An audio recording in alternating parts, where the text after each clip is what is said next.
खबर आ रही है इस वक्त बाबा सिद्दीकी को लेकर। मुंबई में एनसीपी नेता बाबा सिद्दीकी पर फायरिंग हुई है। बांद्रा ईस्ट में अज्ञात हमलावरों ने मार दी है गोली। बाबा सिद्दीकी लीलावती अस्पताल में भर्ती है।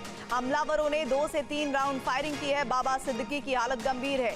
एनसीपी अजीत गुट के नेता है बाबा सिद्दीकी, जिनके ऊपर यह हमला हुआ है। बेटे जिशान सिद्दीकी के दफ्तर के पास ये गोली मारी गई है। हमलावरों ने 2 से 3 राउंड की फायरिंग की है और इस बारे में और डिटेल लगातार जानने की कोशिश की जा रही है, लेकिन अभी जो खबर है वो ये कि उनका इलाज लीलावती अस्पताल में चल रहा है। राजीव सिंह इस वक्त हमारे साथ इस खबर पर जुड़ रहे हैं। राजीव, क्या डिटेल मिल रही है उनकी हेल्थ को लेकर? देखिए, बाबा सिद्दीकी को लेकर आधिकारिक जानकारी हालांकि मुंबई पुलिस के हवाले से अभी तक दी नहीं गई है। सिर्फ इतनी कंफर्मेशन दी गई है कि गंभीर रूप से उन्हें जख्मी रूप से हालत खराब होने के बाद में लीलावती अस्पताल में भर्ती कराया गया, जब उन्हें गोलियां लगी। लगभग 2 से 3 राउंड गोली जो चली थी वो सीधे उनको टारगेट करके फायरिंग की गई थी, जिसके बाद में वो गंभीर रूप से जख्मी हुए। बड़ी बात यह है कि बांद्रा ईस्ट खेरवाड़ी इलाके में जो है ये फायरिंग हुई है, जहां पर जिशान सिद्दीकी जो उनके विधायक बेटे हैं उनका दफ्तर है, वहां पर चूंकि आज विजयादशमी का दिन है, कोई कार्यक्रम चल रहा था, फटाके फूट रहे थे और इन्हीं फटाकों के बीच में अचानक से बाइक सवार कुछ अज्ञात लोगों ने बाबा सिद्दीकी पर फायरिंग की और उसके बाद में यह भी कहा जा रहा है कि पुलिस ने कुछ सस्पेक्टेड लोगों को हिरासत में लिया, लेकिन अभी पुलिस का कहना है कि वो वेरिफिकेशन चल रहा है। क्या ये वो लोग हैं जिन्होंने गोलियां चलाई या फिर कोई अन्य लोग हो सकते हैं? राजीव, अभी एक और डिटेल बताइए जो मिल पा रही है हमलावरों को लेकर, चूंकि ये बताया जा रहा है कि परिवार के लोगों के आसपास रहते हुए ये फायरिंग की गई है। कोई रंजिश, पहले से कोई दुश्मनी, इस तरह की कोई बात अभी तक सामने आई है? देखिए, बाबा सिद्दीकी जो है बांद्रा वेस्ट में रहते हैं और जो एक घटना हुई है बांद्रा ईस्ट में हुई है। इस अभी तक इस पूरे मामले में निजी रंजिश का मामला है या राजनीतिक रंजिश का मामला है, ये कह पाना अभी मुनासिब नहीं है, क्योंकि हाल ही में बाबा सिद्दीकी लोकसभा चुनाव के पहले कांग्रेस के बड़े नेता थे और इतनी उनकी पैठ थी कि बड़े बड़े जो फिल्म स्टार थे उनके कार्यक्रमों में आते थे, बड़े बड़े जो नेता थे देश के वो उनके कार्यक्रमों में आते थे और इसी वजह से अभी इस घटना के तत्काल बाद ही संजय दत्त खुद लीलावती अस्पताल पहुंचे हैं। तो घटना की असली वजह क्या है ये अभी स्पष्ट नहीं है, लेकिन अस्पताल प्रशासन के सूत्रों की माने तो उनकी हालत बेहद क्रिटिकल है। मौत की भी खबर सामने आ रही है, लेकिन आधिकारिक तौर पर उसकी कंफर्मेशन अभी तक पुलिस प्रशासन की तरफ से दी नहीं गई है, लेकिन गंभीर रूप से जख्मी है, ये बात सही है। पुलिस ने जो गोलियां लगी है राजीव, जो लगातार जानकारी मिल रही है कि 2 से 3 राउंड फायरिंग हुई है, उन्हें कहां गोली लगी है और जैसा आप बता रहे हैं कि उनकी हालत बहुत क्रिटिकल है, कब तक ये तस्वीर साफ हो पाएगी? देखिए, लीलावती अस्पताल के बड़े डॉक्टर से मेरी खुद बात हुई, उन्होंने इस बात की जानकारी जरूर दी कि ही इज नो मोर, ऐसा उनका शब्द था, लेकिन चूंकि ये इस तरह के मामलों में हमें थोड़ा सा इंतजार करना चाहिए। अब जब तक मुंबई पुलिस की तरफ से आधिकारिक तौर पर कोई बयान नहीं आता है तब तक इस बारे में ये कह पाना ठीक नहीं है, लेकिन वो बेहद क्रिटिकल कंडीशन में 2 से 3 बुलेट जो है वो सीधे उनको टारगेट करके चलाई गई थी जो उनको लगी है, लेकिन सूत्रों की माने तो लगभग 4 से 5 राउंड फायरिंग हुई थी। जो बाइक सवार थे और अज्ञात लोग थे, किन्होंने किस वजह से फायरिंग की ये अभी स्पष्ट नहीं है। जहां तक ये पूरा मामला लग रहा है, हो सकता है कि राजनीतिक रंजिश का हो, क्योंकि बांद्रा ईस्ट से विधायक है उनके बेटे जिशान सिद्दीकी और इस वक्त जो है पार्टी से भी उनकी बेरुखी चल रही है, पार्टी से उनको किनारे कर दिया गया है और वहीं से दोबारा वो चुनाव लड़ना चाहते हैं। बहुत ही राजनीतिक तौर पर हलचल वाला इलाका है। ऐसे में उन्हीं वो जिशान सिद्दीकी के दफ्तर से कुछ ही दूरी पर यह घटना होती है, तो निश्चित तौर पर इसके पीछे कहीं ना कहीं एक राजनीतिक साजिश होने का अंदेशा जरूर हो सकता है। बांद्रा ईस्ट में आप कह रहे हैं हमलावरों ने गोली मारी है, लेकिन बाबा सिद्दीकी पॉलिटिकली जितने साउंड है, जितनी चर्चाएं उनकी होती है, उतना ही उन्हें कहा जाता है कि वो बी टाउन, बॉलीवुड में भी काफी चर्चाओं में रहते हैं, खास तौर पर जो सेलिब्रिटीज हैं उनके बीच में अनबन को खत्म कराने को लेकर। ऐसे में उनका रुतबा, उनका ओहदा महाराष्ट्र की राजनीति और बॉलीवुड में किस तरह का है, ये बताइए। देखिए, बाबा सिद्दीकी मुंबई के बांद्रा में पॉश इलाके में रहते हैं, यूनियन पार्क में, और सलमान और शाहरुख के बीच में जब लंबे समय तक अनबन चली थी उस समय अपनी इफ्तार पार्टी के जरिए अपनी पार्टी में बुलाकर सलमान और शाहरुख की जो नाराजगी थी, जो अनबन थी, बाबा सिद्दीकी वो शख्स थे जिन्होंने दोनों ही खान बंधुओं को एक मंच पर लाया और वो नाराजगी दूर की, जिसके बाद में कहीं ना कहीं बाबा सिद्दीकी को लेकर भी एक बात सामने आई कि किस तरह से उनका ओहदा है, किस तरह से उनका रुतबा है और किस तरह से फिल्म इंडस्ट्री में उनकी पकड़ है। अभी की बात कह दे तो जैसे ही घटना की जानकारी मिली है, बाबा सिद्दीकी को देखने के लिए खुद संजय दत्त, जो कि महज उनके घर से 1.5 से 2 किलोमीटर की दूरी पर रहते हैं, वो खुद इस वक्त लीलावती अस्पताल पहुंचे हैं। दत्त परिवार से भी उनका बेहद नजदीकी संबंध था, खान बंधुओं से भी उनका बेहद नजदीकी संबंध था। ईद के मौके पर जब इफ्तार पार्टियां रखी जाती थी तो बॉलीवुड के शायद ही ऐसे कोई सेलिब्रिटी हो जो बाबा सिद्दीकी की इफ्तार पार्टी में नहीं जाते थे। और बाबा सिद्दीकी 1-2 बार के नहीं, 3 बार के विधायक थे बांद्रा वेस्ट इलाके से, और पिछली बार वो हार गए थे बीजेपी के उम्मीदवार से, जिसके बाद में अब उनके जो बेटे थे वो बांद्रा ईस्ट से लड़े थे, जिशान सिद्दीकी, जो कि कांग्रेस के टिकट पर जीत गए थे। लेकिन खुद बाबा सिद्दीकी कांग्रेस के टिकट पर बांद्रा वेस्ट से हार गए थे। तो बेटा विधायक है, पिता जो है बाबा सिद्दीकी, वो इस वक्त बतौर नेता थे कांग्रेस में, लेकिन लोकसभा चुनाव के पहले उन्होंने जो है एनसीपी अजीत पवार गुट का दामन थाम लिया। लेकिन यहां पर एक चीज और बता दें कि पिछले 5 दिनों में दूसरी ऐसी घटना है मुंबई में जब एनसीपी के 2 नेताओं को टारगेट किया गया, गोली मारा गया है। सचिन कुर्मी की 5 तारीख को मुंबई के भाईखला इलाके में गोली मारी गई थी, जिसमें सचिन कुर्मी की मौत हुई थी। वो खबर भी हमने अपने दर्शकों को दिखाया था। और अब आज जो है बाबा सिद्दीकी को गोली मारी गई है। तो एनसीपी अजीत पवार गुट के दूसरे बड़े ऐसे नेता हैं जिन पर फायरिंग हुई है, जो इस वक्त अस्पताल में। सचिन कुर्मी की मौत के बाद खुद अजीत पवार जो है वो सचिन कुर्मी के घर गए थे, और अभी हमारी जानकारी है कि अजीत पवार ने लीलावती अस्पताल के डॉक्टरों से पूरी जानकारी ली है, उनसे बातचीत की है बाबा सिद्दीकी के स्वास्थ्य को लेकर। जी राजीव, मैं आपको रोक रही हूँ, एक बड़ी जानकारी मिल रही है इस संबंध में, बड़ा अपडेट इस वक्त आ रहा है। जानकारी मिल रही है एनसीपी नेता बाबा सिद्दीकी की गोली मारकर हत्या कर दी गई है। राजीव, जिस बात को लगातार संशय भरे तरीके से कह रहे थे कि हमें हॉस्पिटल्स की तरफ से जानकारी मिली है, लेकिन अब ये कंफर्मेशन आ गया है, एनसीपी नेता बाबा सिद्दीकी की गोली मारकर हत्या हुई है। फरवरी महीने में ही उन्होंने कांग्रेस पार्टी छोड़ी थी, यानी कि 2024 लोकसभा चुनाव से पहले, और उन्होंने एनसीपी अजीत गुट का दामन थामा था। वो एक ऐसे नेता थे जो विधायक होने के साथ साथ एक अलग ही रौला उनका बॉलीवुड में था।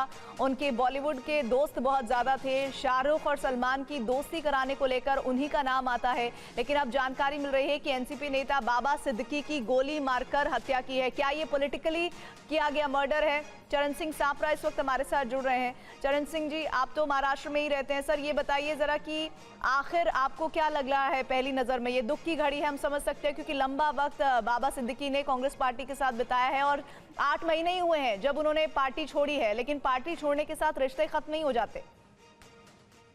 नहीं, बिल्कुल सही कह रहे हैं आप, और बहुत दुखद घटना है। और मेरे लिए ज्यादा दुखद है क्योंकि जब मैं यूथ कांग्रेस का मुंबई प्रदेश का अध्यक्ष था तो बाबा सिद्दीकी जी मेरे उपाध्यक्ष थे। हमने साथ में काम किया है, और जब वो विधायक थे तब मैं भी विधान परिषद में विधायक था, तो बहुत सा समय हमने साथ में बिताया है। और मुझे लगता है कि इसकी इन्वेस्टिगेशन ठीक तरह से होनी चाहिए। राज्य सरकार ने इसकी हाई लेवल की इन्वेस्टिगेशन करनी चाहिए कि इस तरह से कौन लोग थे जो गोली चला करके निकल गए। 2 लोगों को पकड़ा है, ऐसे मुझे अभी सूचना मिली है, लेकिन हत्या के कारण क्या थे? और इस तरह की घटनाएं महाराष्ट्र में पिछले हम देख रहे हैं 1-1.5 साल से लगातार हो रही है। पहले बीजेपी के एमएलए संजय गायकवाड़, उन्होंने पुलिस स्टेशन के अंदर गोली चलाई अपने दूसरे प्रतिद्वंदी पर, और फिर अभिषेक गोसालकर, उसकी हत्या हुई। वो म्युनिसिपल काउंसलर थे, और फेसबुक लाइव करते करते उस पर गोली चली, हत्या हुई। और ये अभी बाबा सिद्दीकी जी का भी ये हुआ है किस्सा। तो बहुत दुखद घटना है हमारे लिए पर्सनल भी, और सभी के लिए जो जानते थे बाबा सिद्दीकी को। लेकिन शासन प्रशासन ने सतर्क रहना चाहिए, और प्रशासन का और पुलिस का इकबाल जो है वो कम नहीं होना चाहिए। ऐसी घटनाओं से लगता है। चरण सिंह जी, एक जानकारी और आ रही है, आप अपनी बात को आगे बढ़ाइएगा। जानकारी ये मिल रही है कि 2 से 3 गोलियां लगी हैं उन्हें और सीने में गोली लगी है और पेट में गोली लगी है, जिस वजह से उनकी मृत्यु हुई है। ऐसा लग रहा है कि ये शॉट डेड का मामला है, सीधे तौर पर प्लानिंग हुई और ये मकसद था कि अब अगर फायरिंग होगी तो इन्हें मार डालना ही सबसे बड़ी प्राथमिकता होगी और जो हमलावरों ने किया भी है। हाँ, ऐसे ही वो तो जो हमलावर आए हैं वो कोई डराने के लिए नहीं आए, ये नजर आता है। प्रथम दृष्टया यही समझ में आ रहा है, लेकिन पुलिस सक्षम है। पुलिस ने वहां पर मुआयना भी किया और पुलिस के अपने सूत्र भी होते हैं।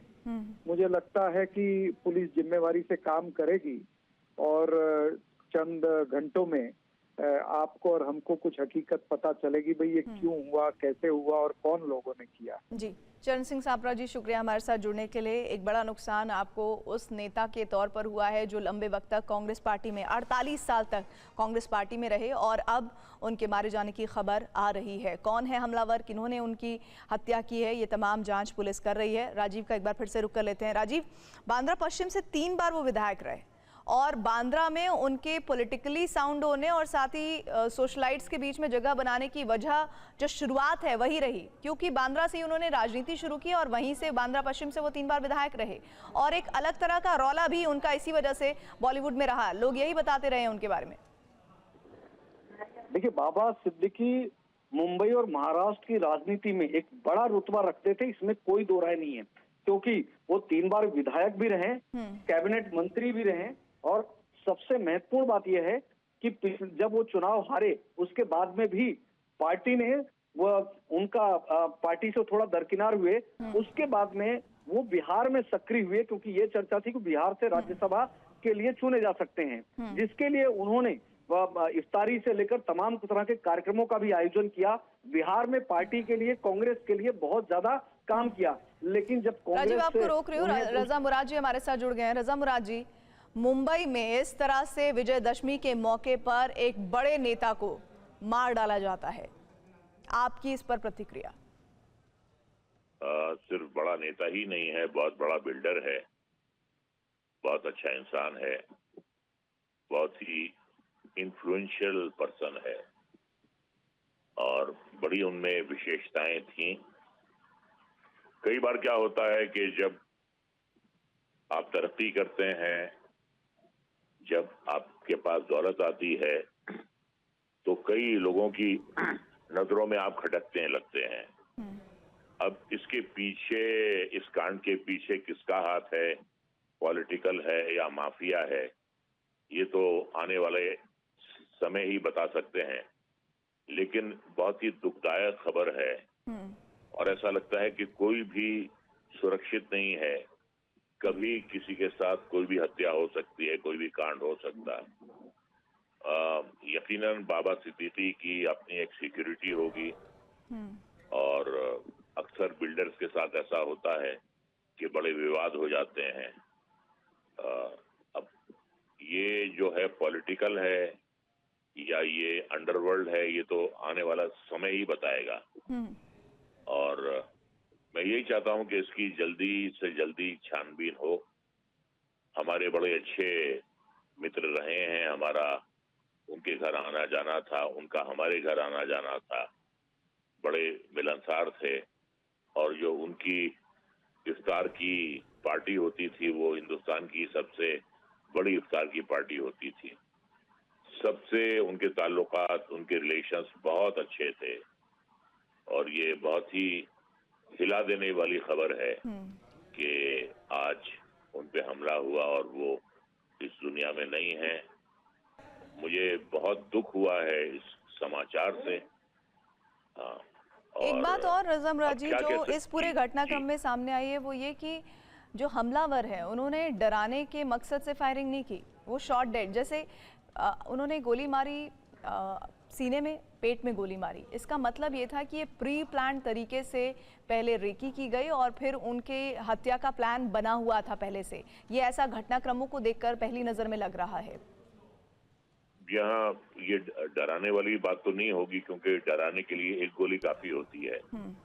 लेकिन अगर आप ऐसे जिस्म के ऐसे अंग पर, शरीर के ऐसे अंग पर अगर आप फायरिंग करते हैं तो फिर मारने वाले को भी पता है कि वो किस मकसद से आया है, वो जान से मारने के लिए ही आया है। और जिस तरीके से उनको गोलियां लगी, 3 गोलियां लगी, छाती पर लगी, तो छाती पे गोली लगने का मतलब ही ये है कि वो जान से मारने के इरादे से आए। उनका रिसेंटली उन्होंने आज विजयदशमी के पर्व पर 11 घंटे पहले रजा मुराद जी ट्वीट किया और उन्होंने लिखा है कि सबको दशहरे की शुभकामनाएं और कामना करता हूं खुशियों की, शांति की और धन धान्य होने की। विजयदशमी की हार्दिक शुभकामनाएं। ये 11 घंटे पहले का उनका एक्सपोस्ट है और 11 घंटे बाद वो इस दुनिया में ही नहीं रहे। नहीं, ये तो बहुत ही बात दुर्भाग्यपूर्ण है और ये झंझोड़ने वाली खबर है। ऐसा तो हम सपने में भी नहीं सोच सकते थे कि जी ऐसा उनके साथ हो सकता है।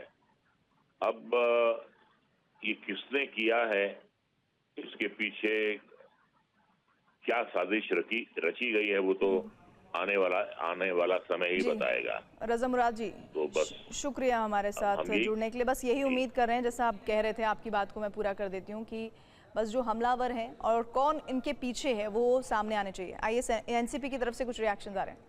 पता नहीं घायल है कि उनकी मृत्यु हो चुकी है, भगवान करे सब सही हो, लेकिन जिस प्रकार ये घटनाएं सामने आ रही हैं, मन व्यथित है कि राजनीति को कितना गंदा बना दिया है महायुति वालों ने और भाजपा की गंदी नीतियों ने।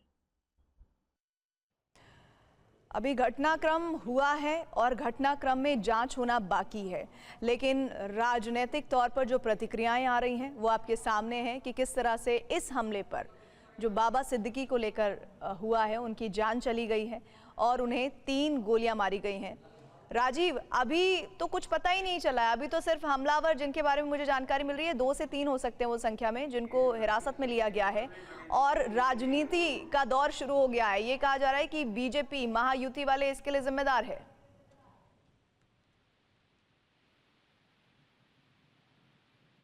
राजीव,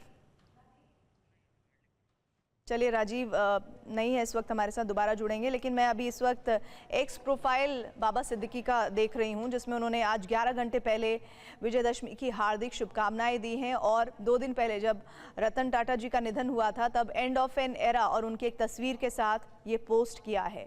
एक ऐसा इंसान जो कनेक्टेड रहता था हर धर्म के लोगों के साथ और सिर्फ राजनीतिक तौर पर ही प्रगाढ़ नहीं था, बल्कि एक ऐसी शख्सियत थे जिनकी अच्छी पैठ थी, अच्छा दबदबा था बॉलीवुड की उन हस्तियों में जिनको आप सिर्फ टीवी पर देखते हैं। उनके बीच, उनके साथ एक अच्छा गर्मजोशी भरा रिश्ता उन्होंने लंबे वक्त तक जिया। लेकिन सबसे बड़ी बात ये जो जानकारी आ रही है, जो डराती भी है, महाराष्ट्र में चुनाव भी होने वाले हैं, ऐसे में इतने बड़े नेता की हत्या विजयदशमी के मौके पर, इसका सीधा सीधा मतलब यह है कि लॉ एंड ऑर्डर को लेकर बड़ा सवाल भी खड़ा होता है। लेकिन क्या थ्रेट पहले से मिल रहे थे बाबा सिद्दीकी को? क्या किसी तरह का इनपुट परिवार के लोगों ने पुलिस को दिया था कि उन्हें किसी तरह की थ्रेट कॉल्स आ रही हैं? अभी ये पूरी जो बातें हैं, जो सारी बातें जिक्र में हो रही हैं, ये जांच का विषय है, तफ्तीश की जाएगी। हमलावरों ने बाबा सिद्दीकी को 3 गोलियां मारी हैं और उसमें जानकारी है कि हमलावरों को हिरासत में भी लिया गया है। उनके सीने और पेट में गोली लगी और जैसी ये खबर आई उसके कुछ ही देर बाद लीलावती हॉस्पिटल की तरफ से ये कंफर्म कर दिया गया कि वो अब हमारे बीच नहीं रहे हैं। क्या ये राजनीतिक रंजिश का नतीजा है उनकी हत्या या फिर कोई और वजह है? अभी तक परिवार की तरफ से कोई जानकारी सामने नहीं आई है और ये बहुत जल्दी भी है कि परिवार कुछ कह पाए कि आखिर उनके परिवार के सदस्य, पिता, भाई, पति, आखिर किन वजहों से उन्हें मारा गया है। एनसीपी अजीत गुट के वो नेता थे। 2024 फरवरी में उन्होंने कांग्रेस से 48 साल तक कांग्रेस में जुड़े रहे, कांग्रेस छोड़ दी। उसके बाद एनसीपी अजीत गुट में शामिल हुए क्योंकि उन्हें ऐसा लग रहा था कि जो वो डिजर्व करते हैं वो नहीं मिल पा रहा है और इसी वजह से उन्होंने कांग्रेस पार्टी छोड़ दी थी। लेकिन कांग्रेस पार्टी छोड़ने के बाद भी संबंध उनके नहीं अभी कह सकते कि ख़त्म हुए थे, क्योंकि लगातार जो रिश्ते होते हैं वो राजनीतिक तौर पर नहीं, वो पर्सनली होते हैं, वो व्यक्तिगत तौर पर होते हैं। और अभी जो नेता कांग्रेस के जुड़े वो भी ये कह रहे थे कि हमारे बहुत अच्छे संबंध थे उनके साथ, लेकिन कौन वो लोग हैं किन्होंने गोली मारी है? बेटे जिशान के दफ्तर से वो घर जा रहे थे, कहीं किसी काम से जा रहे थे और उस दरमियान उन्हें गोली मारी गई है। पूरे इलाके को, 2 तस्वीर आपको दिखा रही हूँ, कॉर्डन ऑफ कर दिया गया है जहां पर इस घटना को अंजाम दिया गया है। वहीं दूसरी तरफ उनकी बाबा सिद्दीकी की तस्वीर दिखा रहे हैं। जब वो ये पुरानी तस्वीरें हैं जो हम आपको दिखा रहे हैं, लेकिन पहली जो तस्वीर है, सीने और पेट में गोली लगी थी उन्हें, जहां पर उस जगह को घेर लिया गया है विजयदशमी के मौके पर। और अभी 2 तारीख को यानी 10 दिन पहले इंस्टाग्राम प्रोफाइल पर उन्होंने अपने बेटे जीशु को बर्थडे विश भी किया है कि मेरा घमंड जीशु। और 2 अक्टूबर 10 दिन बाद एक बेटे के लिए सोचिए, उसका जन्मदिन 10 दिन पहले था और 10 दिन बाद उसके लिए ये खबर सामने आती है कि उसके पिता इस दुनिया में नहीं है और उसके बेटे के दफ्तर से निकलते हुए ही उसके पिता को मौत के घाट उतार दिया जाता है। ये एक परिवार के तौर पर, एक बेटे के तौर पर, रिश्तों के तौर पर कितनी ज़्यादा दर्द पहुंचा देने वाली खबर है। लेकिन अभी हमलावर कौन है, किन्होंने मोटिवेट किया उन हमलावरों को, क्या ये पॉलिटिकली मर्डर है या फिर किसी भी तरह की और जानकारी, कुछ भी क्लियर नहीं है। सिर्फ परिवार से इंतज़ार किया जा रहा है कि क्या उन्हें कोई धमकी भरे कॉल्स आ रहे थे, नहीं आ रहे थे। पकड़े गए लोगों के शूटर होने की आशंका जताई जा रही है और वो कंफर्मेशन भी लग रहा है, जैसा जिस तरह से ये पूरा हत्याकांड अपनाया गया है, किया गया है, अंजाम दिया गया है, ऐसा लग रहा है कि ये शूटर से, शार्प शूटर से इन्होंने टारगेटेड अटैक किया। छाती पर गोली मारी है, पेट पर गोली मारी है, 2 से 3 गोलियां लगी हैं उन्हें। 3 गोलियां लगने की जानकारी सामने आ रही है बाबा सिद्दीकी के, और सीने और पेट में उनकी गोली लगी है।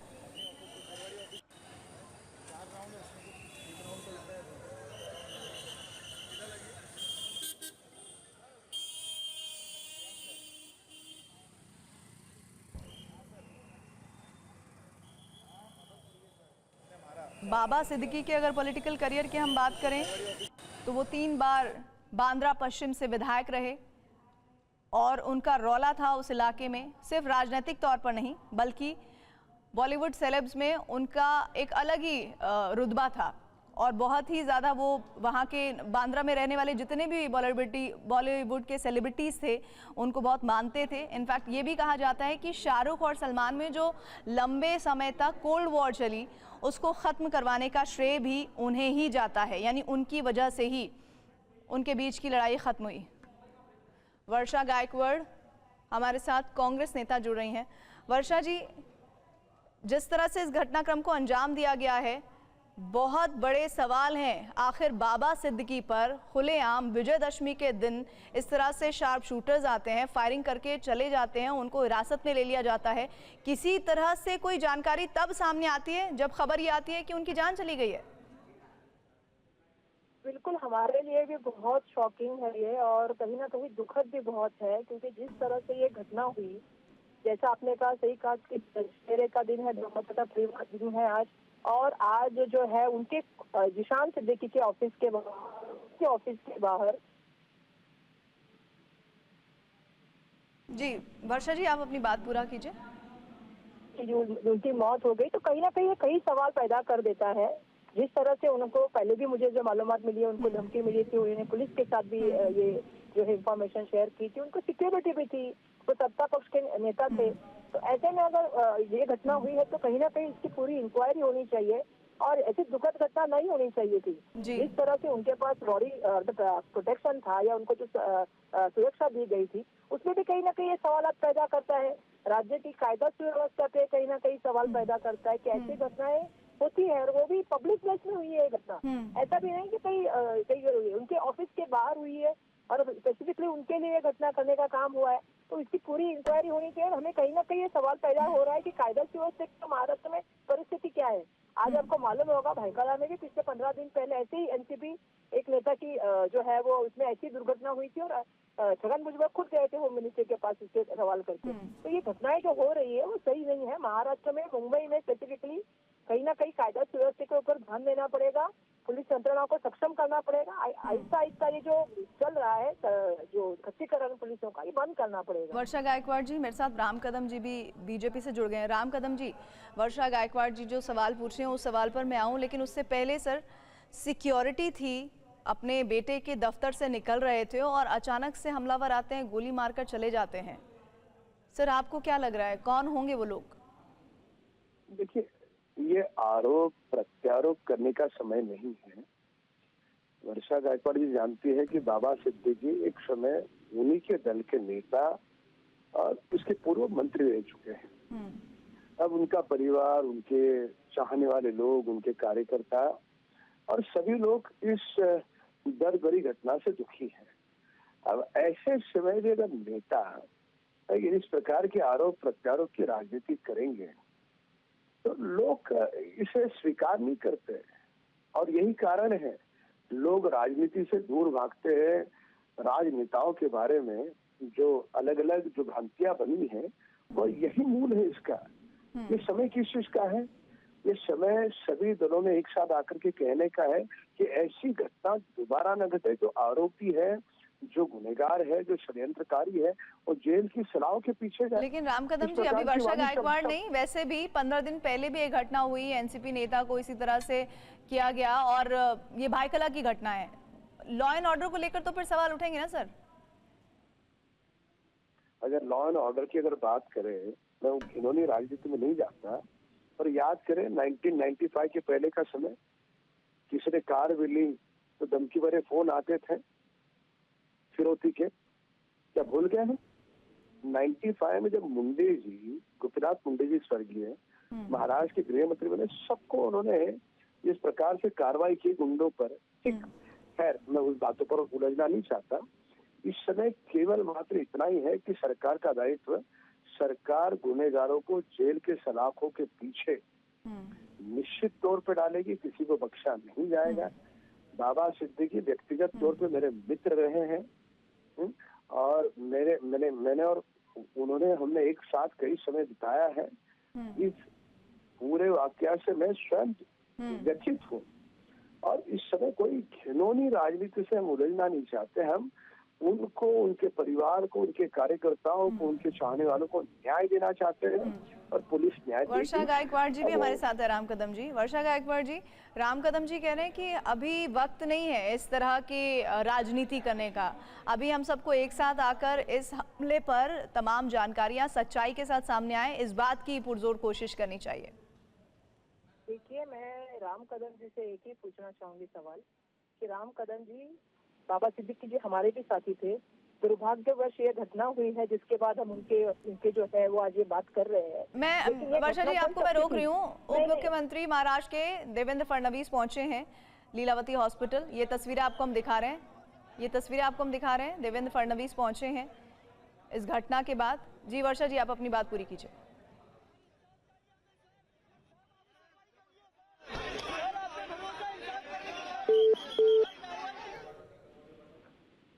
देखिए, इस घटना के बारे में जैसे ही जानकारी मिली, उप मुख्यमंत्री पहुंचे हैं देवेंद्र फडणवीस लीलावती हॉस्पिटल। बहुत शॉकिंग है, बहुत डरा देने वाली घटना है कि आखिर एक ऐसा नेता, एक ऐसा शख्सियत जिसकी पहचान है महाराष्ट्र में और आज से नहीं वर्षों से है, उनको 2 या 3 शार्प शूटर्स आते हैं और गोली मारकर चले जाते हैं और तब जाकर पता चलता है जब वो अस्पताल पहुंचते हैं और उन लोगों को हिरासत में लिया गया है। हरियाणा और उत्तर प्रदेश के वो हो सकते हैं। एक इन्फॉर्मेशन और हमारे सहयोगी राजीव दे रहे हैं। राजीव बता रहे हैं कि सूत्र बता रहे हैं कि एसआरए प्रोजेक्ट में उनकी विवाद में इस प्रोजेक्ट को लेकर विवाद था, उसमें हत्या की आशंका जताई जा रही है। लेकिन 15 दिन पहले बायकला में भी इस तरह की घटना हुई थी, तो उसको लेकर भी कांग्रेस की तरफ से चिंता जताई गई है कि ऐसे घटनाक्रम क्यों महाराष्ट्र में बढ़ रहे हैं, वो भी तब जब चुनाव सर पर है। और इधर जो जानकारी मिल रही है, जैसा मैंने अभी बताया कि आरोपी हरियाणा और उत्तर प्रदेश के हो सकते हैं। सूत्र ये भी बता रहे हैं 2 लोगों को डिटेन किया गया है, 2 लोग हिरासत में बताए जा रहे हैं और उनसे पूछताछ की जा रही है। लेकिन सबसे बड़ी बात यह है कि वो उन्हें सिक्योरिटी भी मिली होगी। क्या सिक्योरिटी में कुछ लाप्स हुआ है? और अगर ऐसा है तो फिर लापरवाही किसकी तरफ से मानी जाए? एसआरए प्रोजेक्ट में विवाद हुआ है, उसमें कहा जा रहा है कि उनकी हत्या की आशंका है। ये हमारे सहयोगी राजीव बता रहे हैं। राजीव जुड़े तो उनसे हम और डिटेल्स लें कि आखिर ये एसआरए प्रोजेक्ट में विवाद किस तरह, कब शुरू हुआ और क्या आखिर जानकारियां हैं जिसको आधार बनाकर ये बात कही जा रही है। लेकिन एक बात तो तय है कि कानून व्यवस्था को लेकर एक बड़ा सवाल इस घटना के बाद जरूर उठेंगे। राजीव, हम बार बार ये बता रहे हैं कि एक एसआरए प्रोजेक्ट विवाद है जिसको लेकर आशंका जताई जा रही है कि उनकी हत्या इस वजह से हो सकती है। ये विवाद क्या है, कितने दिन पुराना है और उसमें बाबा सिद्दीकी की क्या भूमिका रही?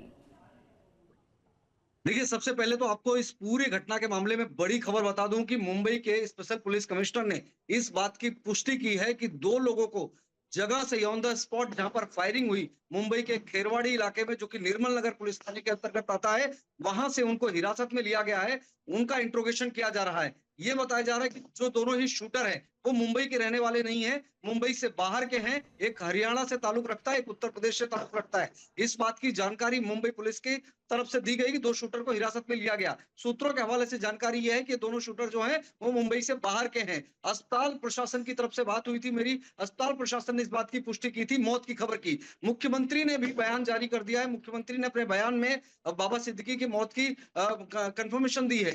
देवेंद्र फडणवीस जो कि गृह मंत्री, वो इस वक्त पहुंचे हैं। जहां तक इस हत्या की वजह की बात है, इस हत्या की वजह को लेकर अभी तक पूरी तरह से पुलिस का कहना है कि इन्वेस्टिगेशन का विषय है, लेकिन सूत्रों की माने तो एसआरए प्रोजेक्ट को लेकर लंबे समय से विवादों में चल रहा था सिद्दीकी परिवार, और संभव है कि ये एसआरए प्रोजेक्ट जो है इस हत्याकांड की बड़ी वजह हो। लेकिन महाराष्ट्र में चूंकि अगले कुछ हफ्तों के बाद ही चुनाव होने हैं, ऐसे में हो सकता है कि एक राजनीतिक साजिश के तहत एसआरए प्रोजेक्ट को एक बहाना बनाकर इस हत्याकांड को अंजाम दिया हो कि राजनीतिक दुश्मनों ने। फिलहाल अभी कुछ कह पाना मुनासिब नहीं होगा। सही तथ्य तब निकलकर सामने आएगा जब इन दोनों लोगों से पूछताछ की जाएगी, इंट्रोगेशन किया जाएगा। क्राइम ब्रांच की टीम भी मौके पर पहुंची है, उन्होंने भी घटनास्थल का मुआयना किया, और क्राइम ब्रांच की टीम और निर्मल नगर पुलिस थाने की टीम ज्वाइंटली इंट्रोगेट कर रही है दोनों ही सस्पेक्ट को, जिनको डिटेन करने की जानकारी आधिकारिक तौर पर मुंबई के पुलिस कमिश्नर के द्वारा, देवेंद्र भारती के द्वारा दी गई है। फिलहाल इस हत्याकांड से पूरे महाराष्ट्र में कह सकते हैं कि राजनीतिक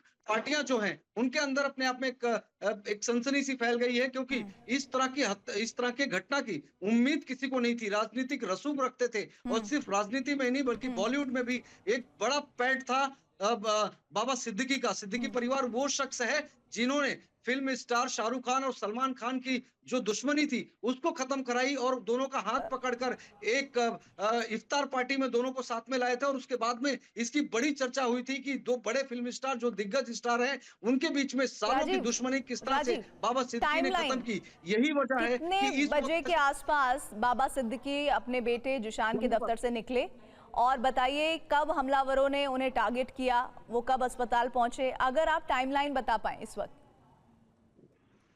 देखिए, जो जानकारी हमें मिली है सूत्रों के मुताबिक लगभग 9:15 पर इस फायरिंग की घटना को अंजाम दिया गया। उस वक्त बाबा सिद्दीकी और जिशान सिद्दीकी दोनों लोग, जानकारी के मुताबिक जिशान सिद्दीकी उनके बेटे हैं, बैंड्रा ईस्ट से विधायक है, उन्हीं के दफ्तर में बैठक चल रही थी। वहां पर चूंकि आज त्योहार का दिन है तो इलाके में लोग पटाखे वगैरह फोड़ रहे थे, और इन्हीं का फायदा उठाकर कुछ अज्ञात हमलावरों ने उन पर फायरिंग की। उस वक्त बाबा सिद्दीकी जो हैं, अब उन्हें गोली लगी, उन्हें अस्पताल में भर्ती कराया गया। जिशान सिद्दीकी खुद वहां पर मौजूद थे, लेकिन वो दफ्तर में मौजूद थे, इस तरह की जानकारी। वो बच गए हैं। अपने पिता को लेकर वो अपने लोगों के साथ में तुरंत वहां से लीलावती अस्पताल, जो कि महज 1 से 1.5 किलोमीटर की दूरी पर है, वहां पर लेकर गए, उन्हें भर्ती कराया गया, और अस्पताल सूत्रों के मुताबिक उनकी डेथ हो गई। हालांकि मुख्यमंत्री ने भी इस बात की पुष्टि की है, जो मीडिया को उन्होंने बयान जारी किया है। लेकिन सवाल यह है कि किस तरह से इस हत्याकांड को अंजाम दिया गया। कैसा दिन चुना गया जब त्योहार का दिन था। पूरी मुंबई पुलिस, चूंकि सुबह से ही हमारी मुंबई पुलिस के कई अधिकारियों से बात हुई कुछ अलग विषयों पर, जहां पर वो लगातार कह रहे थे कि सिर्फ जोनल पुलिस कमिश्नर ही नहीं बल्कि क्राइम ब्रांच के पुलिस का डिप्टी पुलिस कमिश्नर हो या एडिशनल पुलिस कमिश्नर हो, जो आज विजयादशमी का दिन है, 2 मुंबई शहर में बड़ी रैलियां हैं।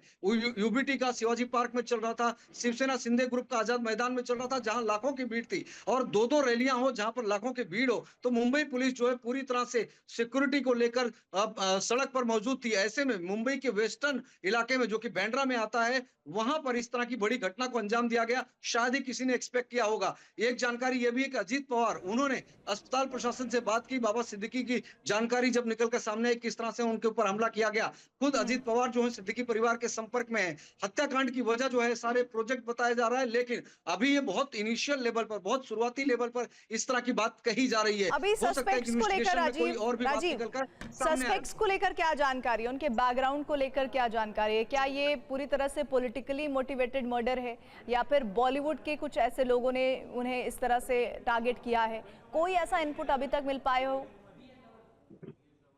देखिए, जो सस्पेक्ट हैं उनके बारे में ये कहा जा रहा है कि दोनों ही सस्पेक्ट जो है मुंबई के बाहर के, एक हरियाणा का रहने वाला शख्स है, दूसरा उत्तर प्रदेश का रहने वाला शख्स है।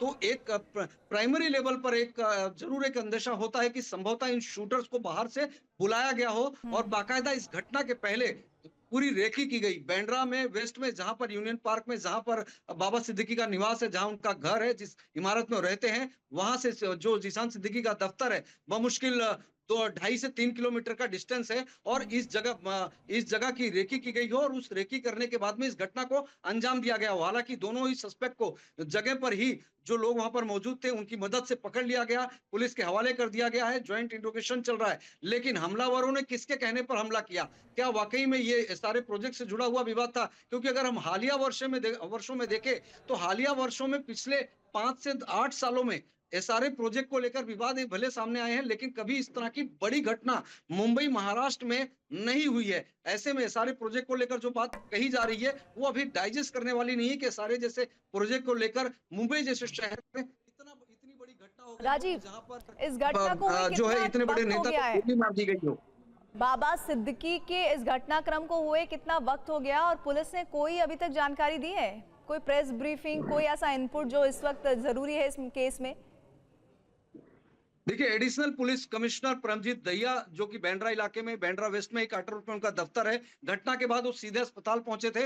उन्होंने इसके बाद में मीडिया से बात भी की। हालांकि उस वक्त उन्होंने मौत की पुष्टि नहीं की थी, लेकिन मुख्यमंत्री की तरफ से इस तरह की जानकारी और अस्पताल प्रशासन की तरफ से जानकारी दी जा रही है मौत की। लेकिन आधिकारिक तौर पर मुंबई पुलिस ने कोई प्रेस रिलीज नहीं दी है। जो मुख्यमंत्री ने बयान दिया, उनका कहना है कि पुलिस कमिश्नर से बात हुई है। पुलिस कमिश्नर ने कहा है कि 2 लोगों को हिरासत में लिया गया है और बाबा सिद्दीकी की डेथ की बात कही जा रही है।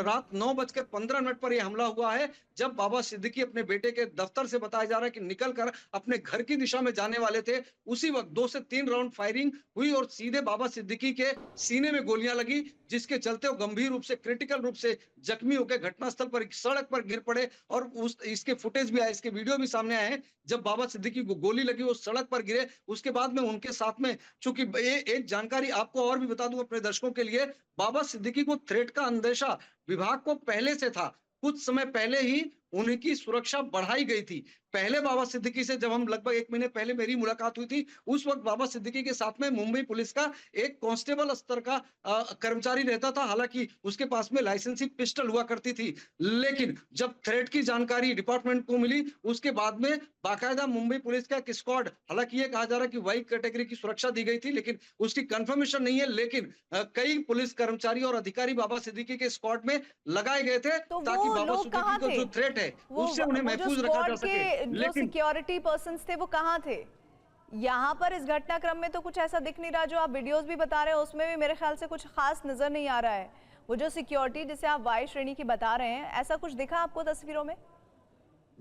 देखिए, वीडियो में नजर नहीं आ रहा। हो सकता है कि चूंकि बाबा सिद्दीकी दफ्तर से निकले और उसके बाद में बहुत ही नजदीक से, एक बड़ी बात यह है कि जो बुलेट चलाई गई है दूर से नहीं चलाई गई, बाकायदा टारगेट को हिट किया गया एकदम नजदीक से, ताकि कोई भी गोली चूके नहीं और हमलावर इसमें कामयाब रहे। नजदीक से गोलियां चलाई, यही वजह रही कि हमलावर पकड़े भी गए। अगर उन्होंने दूर से फायरिंग की होती तो शायद उनके पास में मोटरसाइकिल थी, वो वहां से फरार होने में कामयाब भी हो सकते थे।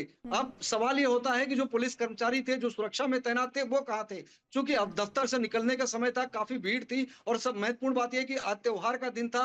मोहल्ले में, वहां इलाके में फटाके फोड़े जा रहे थे, चारों तरफ से जो है पटाखों की आवाज आ रही थी। इसी बीच में गोलियां चली, गोलियों की भी आवाज आई। अगल बगल के लोगों को कुछ समझ में नहीं आया कि हुआ क्या। लेकिन जब बाबा सिद्दीकी को गोली लगी, बाबा सिद्दीकी जब सड़क पर गिर पड़े खून से लथपथ होकर, तब उनके आसपास के लोगों ने देखा कि किस तरह से इन फटाकों की आवाज के बीच में बाबा सिद्दीकी को ही टारगेट किया गया और उसके बाद में वो हमलावर वहां से भागते, उसके पहले ही उन्हें हिरासत में ले लिया गया। लेकिन इस वक्त joint interrogation Mumbai crime branch और निर्मल नगर पुलिस की टीम कर रही है। जो जोनल डीसीपी हैं मनीष कलवानिया, एडिशनल सीपी परमजीत दहिया, वो खुद मौके वारदात पर मौजूद हैं। आप मेरे साथ बने रहिएगा। एक बार फिर से बता दें, इस वक्त की बड़ी खबर, इस वक्त की बड़ी जानकारी ये है कि बाबा सिद्दीकी एनसीपी अजीत गुट के नेता, उनकी गोलियों से भूनकर हत्या की गई है। उन्हें 3 गोलियां लगी है, 2 सीने में मारी गई है, 1 पेट में मारी गई है। और ये कहा जा रहा है कि इस वक्त जैसे ही 9:15 बजे के आसपास का घटनाक्रम है, जैसे ही उन्हें अस्पताल ले जाया गया, वहीं डिक्लेयर कर दिया गया था कि उनकी मौत हो गई है। 2 घंटे इस हत्याकांड को हो गए हैं, लेकिन सबसे बड़ी बात ये कि आखिर मकसद क्या था इस हत्याकांड का, ये नहीं पता चल पाया है। 2 शार्प शूटर्स की बात की जा रही है, जिसमें कहा जा रहा है कि एक उत्तर प्रदेश का है, एक हरियाणा का है। और जिस तरह से टारगेटेड अटैक किया गया है ये शार्प शूटर हो सकते हैं। सोर्सेज हमारे ये कंफर्म कर रहे हैं। हमारे सहयोगी राजीव बता रहे हैं कि 9:15 बजे ये जो घटनाक्रम हुआ है ये SRA प्रोजेक्ट में विवाद चल रहा था 5-1 सालों से। उस विवाद के चलते हो सकता है कि इस हत्याकांड को बाबा सिद्दीकी के इस हत्या को अंजाम दिया गया हो। बाबा सिद्दीकी महाराष्ट्र की राजनीति में कांग्रेस का लंबे वक्त तक चेहरा रहे, 3 बार विधायक रहे, 48 साल तक वो कांग्रेस में ही रहे। लेकिन लोकसभा चुनाव 2024 से पहले उन्होंने बदलाव किया, उन्होंने एनसीपी अजीत गुट का दामन थामा और उसके बाद से लेकर वो इस वक्त लगातार सियासत में थे और पॉलिटिकली होने के साथ साथ उनके कनेक्शंस बॉलीवुड में भी रहे। नाही, म्हणून मी सांगितलं कायदा हातात घेण्याचा अधिकार कोणाला नाही। मुंबई पोलीस सक्षम आहेत आणि कायदा सुव्यवस्था राखण्यासाठी या ठिकाणी कोणी आरोपी असेल त्याच्यावर कठोर कारवाई होईल आणि ही जी केस आहे ही देखील आपण फास्ट ट्रॅकमध्ये घेऊन न्यायालयाला विनंती करून तात्काळ अशा प्रकारच्या गुन्हेगारांना जरब बसेल अशा प्रकारची मैं सुन रहा हूँ भाई, सुन रहा हूँ मैं, मुझे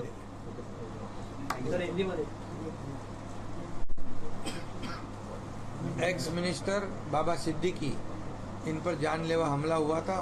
दुर्भाग्य से उनमें उनकी मृत्यु हुई है ऐसी खबर है और ये बहुत ही दुर्भाग्यपूर्ण घटना है, दुखद घटना है और इसमें 2 आरोपी अरेस्ट है ऐसा पुलिस कमिश्नर भंसालकर जी ने मुझे कहा है और 1 आरोपी फरार है। ये दोनों एक हरियाणा और उत्तर प्रदेश का है। तीसरा आरोपी की जो फरार है उसको पकड़ने के लिए पूरी पुलिस की टीम क्राइम ब्रांच काम कर रही है और उसको जल्दी पकड़ा जाएगा और ये तीनों के ऊपर कड़ी कार्रवाई हो जाएगी। कानून व्यवस्था बनाए रखने के लिए सरकार पूरी तरह ऐसे आरोपी, ऐसे गुनहगारी को वहाँ पर रोक लगा के। मुख्यमंत्री एकनाथ शिंदे को आप सुन रहे थे जो ये बता रहे हैं कि महाराष्ट्र की पुलिस सक्षम है, वो जल्द ही हमलावरों के पीछे का चेहरा सामने लेकर आएगी और साथ ही उन्हें न्यायपालिका पर यकीन है, उन्हें न्याय, बाबा सिद्दीकी को न्याय जरूर मिलेगा। लेकिन सबसे बड़ी बात यह कि त्योहार का दिन, विजयदशमी का पर्व, जब आमतौर पर सड़कें वीरान नहीं होती हैं, सड़कों पर लोग चलते हुए नजर आते हैं, कोई मेला देखने जा रहा होता है, कोई रावण दहन देखकर वापस लौट रहा होता है, ऐसे में 9:15 बजे के आसपास का वक्त, आज छुट्टी का दिन है, 9:15 बजे जब बाबा सिद्दीकी अपने बेटे जिशान के दफ्तर से बाहर आए थे। ये देखिए, ये आपको हम स्पॉट दिखा रहे हैं, वो इलाका दिखा रहे हैं जहां पर बाबा सिद्दीकी को गोलियां मारी गई हैं और ये उनके बेटे जिशान के दफ्तर के बाहर की तस्वीरें हैं। जैसे ही वो दफ्तर से बाहर निकले वैसे ही हमला किया गया है। बांद्रा वेस्ट की ये घटना है और यहाँ पर ही उनके ऊपर टारगेट किया गया और जैसा हमला हुआ है ये साफ नजर आ रहा है कि शार्प शूटर्स का ही काम है। 3 बार वो विधायक रहे हैं और इस वक्त अब इस पूरे इलाके को कॉर्डन ऑफ किया गया है ताकि हमलावरों के बारे में एक बारीक जानकारी जुटाई जा सके। लगातार 3 बार वो विधायक रहे हैं। बाबा सिद्दीकी 1999, 2004, 2009 में 3 बार विधायक रहे और उन्होंने खाद्य एवं नागरिक आपूर्ति, श्रम और FDA के लिए राज्य मंत्री के रूप में भी काम किया। इससे पहले लगातार वो 2 बार 1992-97 में नगर निगम पार्षद के रूप में भी काम करते रहे। कांग्रेस छोड़ने से पहले वो मुंबई क्षेत्रीय कांग्रेस समिति के अध्यक्ष और वरिष्ठ उपाध्यक्ष और ही महाराष्ट्र प्रदेश कांग्रेस समिति के संसदीय बोर्ड के रूप में काम भी कर रहे थे। अशा प्रकारचा हल्ला झाला, एकाचा मृत्यू झाला आणि आता बाबा सिद्दीकी यांच्यावर उपचार सुरू आहेत, म्हणून त्यांचा देखील मृत्यू झालेला आहे। कायद्याने सुरक्षेचा प्रश्न निर्माण झाला आहे। नाही, म्हणून मी सांगितलं कायदा हातात घेण्याचा अधिकार कोणाला नाही। मुंबई पोलीस सक्षम आहेत आणि कायदा सुव्यवस्था राखण्यासाठी या ठिकाणी कोणी आरोपी असेल त्याच्यावर कठोर कारवाई होईल आणि ही जी केस आहे ही देखील आपण फास्ट ट्रॅकमध्ये घेऊन न्यायालयाला विनंती करून तात्काळ अशा प्रकारच्या गुन्हेगारांना जरब बसेल अशा प्रकारची कारवाई करण्याचे निर्देश दिले।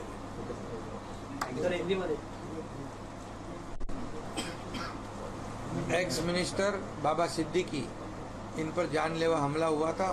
दुर्भाग्य से उनमें उनकी मृत्यु हुई है ऐसी खबर है और ये बहुत ही दुर्भाग्यपूर्ण घटना है, दुखद घटना है और इसमें 2 आरोपी अरेस्ट है ऐसा पुलिस कमिश्नर भंसालकर जी ने मुझे कहा है और 1 आरोपी फरार है। ये दोनों, एक हरियाणा और उत्तर प्रदेश का है। तीसरा आरोपी की जो फरार है उसको पकड़ने के लिए पूरी पुलिस की टीम क्राइम ब्रांच काम कर रही है और उसको जल्दी पकड़ा जाएगा और ये तीनों के ऊपर कड़ी कार्रवाई हो जाएगी। कानून व्यवस्था बनाए रखने के लिए सरकार पूरी तरह ऐसे आरोपी, ऐसे गुनहगारी को वहाँ पर रोक सके। तो एकनाथ शिंदे मुख्यमंत्री महाराष्ट्र के, उनको आप सुन रहे थे, जिन्होंने कहा है कि इस मामले में बहुत ज़्यादा सख्त तरीके से कार्रवाई होगी। राजीव हमारे साथ जुड़े हुए हैं। राजीव, 66 साल का ये नेता जिनकी पैठ हर क्षेत्र में थी, चाहे बॉलीवुड की बात करें या राजनीति में, उन्होंने अलग अलग समय पर अलग अलग पार्टी में रहकर अपनी जिम्मेदारी निभाई, लेकिन अभी तक हमलावरों को लेकर पुलिस की तरफ से कोई ऐसा इनपुट जो इम्पोर्टेंट हो, आप हमारे व्यूवर्स के साथ शेयर कीजिए। देखिए, टीवी भारतवर्ष को सूत्रों के, मुंबई पुलिस सूत्रों के हवाले से 3 जो हमलावर थे उनकी एक सामूहिक पिक सामने आई, फोटोज भी सामने आई। हम अपने दर्शकों को फोटो भी दिखा सकते हैं, जिसमें से 2 संदिग्ध जो हैं उनको हिरासत में लिया गया है। एक आरोपी जो है भागने में कामयाब हो गया है। तस्वीर आपको दिखाना चाह रही हूँ। अभी जिस तस्वीर का जिक्र राजीव कर रहे हैं वो तस्वीर मैं आपको दिखाना चाहती हूँ। इस तस्वीर को लेकर जानकारी जो मिल रही है वो ये कि बाबा सिद्दीकी को गोली मारे जाने के बाद ये तस्वीर सामने आई है। ये तस्वीर कहा जा रहा है कि उन हमलावरों की है जिन्होंने इस घटनाक्रम को, इस हत्याकांड को अंजाम दिया है।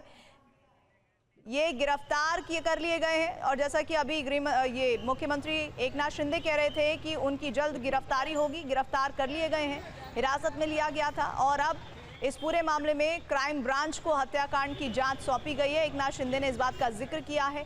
एक शूटर हरियाणा का है, एक यूपी का रहने वाला है। एकनाथ शिंदे ने इस बात का जिक्र किया था, लेकिन 3 लोग इस तस्वीर में दिख रहे हैं। राजीव, अगर आप हमारे साथ हैं तो ये बताइए कि एक हरियाणा का है, एक उत्तर प्रदेश का है, लेकिन इस तस्वीर में 3 लोग हैं। देखिए, हमलावर 3 थे, ये कंफर्म है, इस बात की पुष्टि मुंबई पुलिस ने की है। लेकिन सवाल यह है कि एक हमलावर घटना के बाद फरार हो गया, चूंकि अफरा तफरी का माहौल पैदा हो गया था, जिसके बाद में एक हमलावर वहां से भीड़ में भागने में कामयाब रहा। 2 लोगों को हिरासत में लिया गया। कागजी भी कार्रवाई चल रही है, ज्वाइंट इंट्रोगेशन चल रहा है। क्राइम ब्रांच को पूरा मामला, जैसे कि खुद मुख्यमंत्री ने बताया, हैंडओवर कर दिया गया है। इन्वेस्टिगेशन में रिवील होगा हत्याकांड के पीछे वजह क्या है। लेकिन बड़ी जानकारी दे दूं कि जो तस्वीरें हमारे पास में है, ये एक सूत्रों के हवाले से, सोर्सेस के हवाले से ये फोटो मिली है, जिसमें ये बताया गया है कि ये वो 3 लोगों की फोटो है जो कि इस हत्याकांड में शामिल थे, जिसमें से 2 लोगों को हिरासत में लिया गया है। राजीव, ये तस्वीर बहुत साफ नहीं है। क्या ये तस्वीर ऐसी है? राजीव, मैं इंटरवीन कर रही हूँ आपको।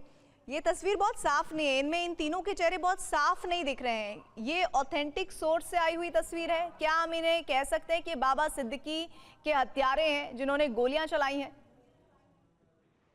देखिए, सूत्रों के हवाले से मिली है और इस बात की कंफर्मेशन, क्योंकि मुंबई पुलिस, जाहिर बात है कि जब तक कोर्ट में नहीं प्रोड्यूस करेगी तब तक वो आरोपियों के नाम और उन तमाम चीजों को लेकर जानकारी नहीं देगी। लेकिन इस पूरे घटनाक्रम को लेकर जो जानकारी, जो थियरी अभी सामने आई है, उसमें हरियाणा का एक आरोपी बताया जा रहा है और इसके पीछे बिश्नोई गैंग हो सकता है। सोशल मीडिया में भी ये चीज ट्रोल होने लगा है कि हो सकता है कि बिश्नोई गैंग जो है वो इसमें शामिल हो, क्योंकि हालिया दिनों में हमने देखा कि किस तरह से बिश्नोई गैंग ने देश के कई अलग अलग शहरों में इस तरह की कई घटनाओं को अंजाम दिया और बाद में उन्होंने बाकायदा सामने आकर सोशल मीडिया के जरिए इसकी जिम्मेदारी भी ली। हालांकि बिश्नोई गैंग से अभी तक इस बात की जिम्मेदारी ली नहीं गई है, लेकिन जो मोडस ऑपरेंडी है, जिस तरह से जो आरोपी पकड़े गए हैं, उनकी उम्र बेहद कम है। लॉरेंस बिश्नोई गैंग का ये मोडस ऑपरेंडी है कि जो आरोपी होते हैं, जो हमलावर होते हैं, जो शूटर होते हैं, बेहद कम उम्र के होते हैं और बहुत ज्यादा ट्रेंड नहीं होते हैं। यहाँ पर यह भी देखना पड़ेगा, अगर बहुत ज्यादा ट्रेंड शूटर होते, प्रोफेशनल शूटर होते, तो निश्चित तौर पर वो फायरिंग की घटना को कैसे अंजाम देना, कैसे भागना, शायद वो इसका रास्ता पहले बनाते। इन्होंने घटना को अंजाम जरूर दिया, लेकिन उसके बाद वहां से भागने में नाकाम रहे। 2 लोगों के हाथ में चढ़ गए, लोगों ने इनकी पिटाई भी की और उसके बाद में मुंबई पुलिस पहुंची, उनको हैंडओवर कर दिया। एक हमलावर वहां से भागने में फरार हो गया। इस वजह से ये थियरी भी सामने आ रही है। हालांकि सारे प्रोजेक्ट का एक विवाद सामने आ रहा है, हो सकता है कि सारे प्रोजेक्ट में ये विवाद में हत्या हुई है, लेकिन एक बात तो सच है कि जिन लोगों ने हत्या की वो असली हत्यारे हो सकते हैं, लेकिन इस हत्या के पीछे का मास्टरमाइंड कौन है, किसने इस हत्याकांड की सुपारी दी, किसको दी, किसके कहने पर हत्या हुई, क्यों हुई, किस वजह से हुई, ऐसे तमाम सवाल हैं जिनको अभी पुलिस खंगालने की कोशिश कर रही है। जब तक इन सवालों के जवाब नहीं मिलेंगे तब तक इस हत्याकांड से पूरी तरह से पर्दा हटना मुमकिन नहीं होगा। देखिए, जाहिर एक बात बार है कि फिर से पुलिस के राजीव पास जो में बता कह रहे हैं सकते उनको मैं कि डिटेल कर कामयाबी देती के हूँ तौर पर जानकारियों को।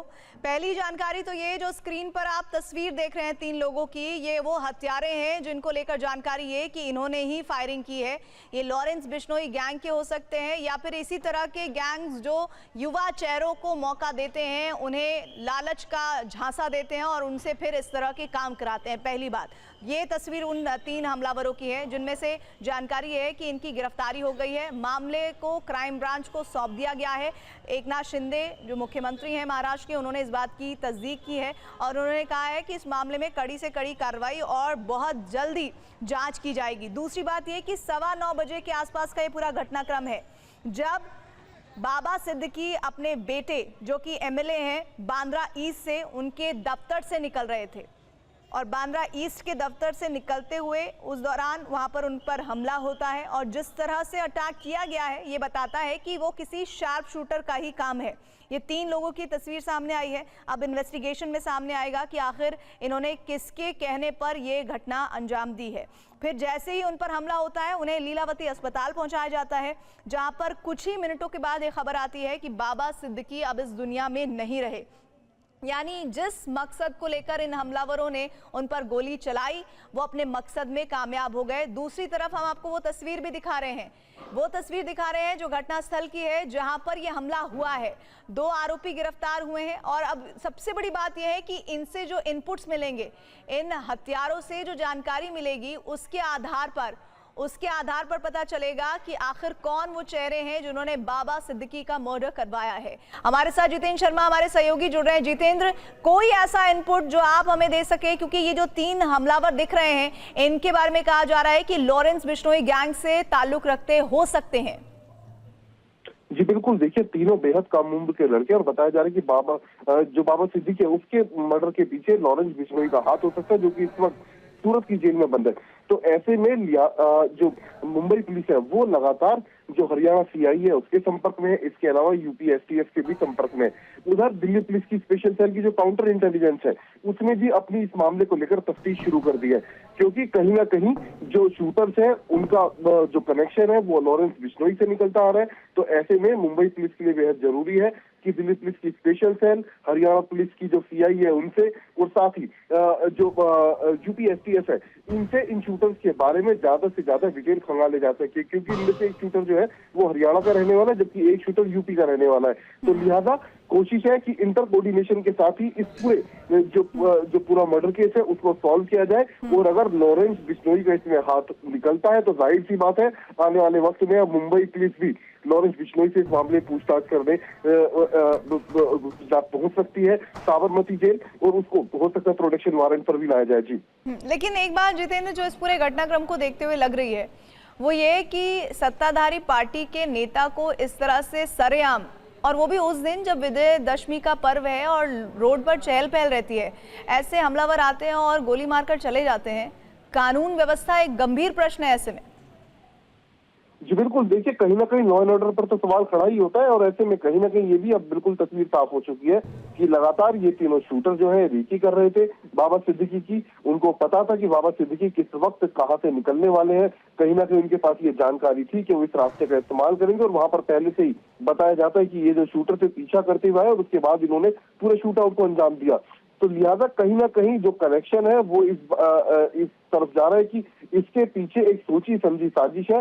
बाबा सिद्दीकी की काफी दिनों से रेकी की गई, उसके बाद मौका पाते ही इन्होंने इस वारदात को अंजाम दिया है। तो लिहाजा अब इन तीनों से पूछताछ के बाद पता चल पाएगा कि आखिरकार किसके कहने पर इस वारदात को अंजाम दिया गया। क्या वाकई लॉरेंस बिश्नोई का इस पूरे मामले में हाथ है, और अगर है तो लॉरेंस बिश्नोई ने बाबा सिद्दीकी का कत्ल क्यों किया, ये सबसे अहम वजह होगी। जिस तरीके के वेपन्स इनके पास से बरामद हुए वो वेपन सीधे तौर पर लॉरेंस की तरफ हालांकि इशारा करते हुए दिखाई दे रहे हैं। जितेंद्र, आपने वेपन्स की बात की, आप वेपन्स की बात कर रहे हैं, कोई जानकारी जो इनके हथियार जो इनके पास थे उनके बारे में आप दे पाए? जी बिल्कुल, देखिए इनके पास से काफी सोफिस्टिकेटेड वेपन बरामद हुए हैं, तो कहीं ना कहीं ये इशारा करता है कि ये पूरे तरीके से मंजे हुए खिलाड़ी थे, ये शूटर्स हैं और एक बड़े गैंगस्टर के इशारे पर इस वारदात को अंजाम दिया है। तो लिहाजा इन सबसे अब डिटेल में पूछताछ की जाएगी मुंबई पुलिस के द्वारा, और उसके बाद ही पुलिस किसी निष्कर्ष पर पहुंचेगी। लेकिन जिस तरीके से जो इन शूटर्स के उम्र है, इसके अलावा जो इनका कनेक्शन है यूपी और हरियाणा से, जिस तरीके के वेपन्स इनके पास से बरामद हुए, वो कहीं ना कहीं लॉरेंस गैंग की तरफ इशारा करते हुए दिखाई दे रहे हैं। जी एक और बात जो यहाँ पर मैं कनेक्ट कर रही हूँ जितेंद्र, क्योंकि आप क्राइम बीट देखते हैं तो आप ज़्यादा इसमें कनेक्शन ढूंढ पाएंगे। लॉरेंस बिश्नोई का नाम सलमान खान को थ्रेटन करने में भी आया था, और बीते दिनों, मैं आपको रोक रही हूँ, संजय निरुपम इस वक्त हमारे साथ जुड़ रहे हैं, शिंदे गुट के नेता हैं। संजय निरुपम जी, सर बहुत शॉकिंग है कि दिन दहाड़े सत्ताधारी पार्टी के नेता को इस तरह से गोली मार दी जाती है। बिल्कुल, ये बहुत ही दर्दनाक घटना है, सब सदमे में है। एक तो एक हादसा, एक घटना बहुत बड़ी है। दूसरा विषय है कि मेरे बहुत अच्छे मित्र थे बाबा भाई, और एक बहुत अच्छा इंसान, दिल इंसान, नेक इंसान, और एक बहुत ही दुख हो रहा है। जो जानकारियां आ रही हैं पुलिस के सूत्रों से, उस हिसाब से 2 लोगों को गिरफ्तार किया गया है। फरार दोनों में से कोई एक हरियाणा का है, कोई यूपी का है, चल जाएगा। जो भी हत्यारे हैं और जो भी इसके षड्यंत्र है, उसका पता आने वाले 2-3 दिनों में समझ में आ जाएगा, और उन लोगों को छोड़ा भी नहीं जाएगा, उनको सजा दी जाएगी। लेकिन बाबा का इतना जल्दी जाना हमारे लिए बहुत ही धक्कादायक है, बहुत ही दर्दनाक है। संजय जी, आप जैसे बता रहे हैं कि आपके काफ़ी अच्छे रिश्ते थे उनके साथ, कोई ऐसा क्लू, कोई ऐसी जानकारी कभी उनके ज़रिए या उनके किसी परिचित के ज़रिए कि उन्हें धमकी भरे कॉल्स आ रहे थे?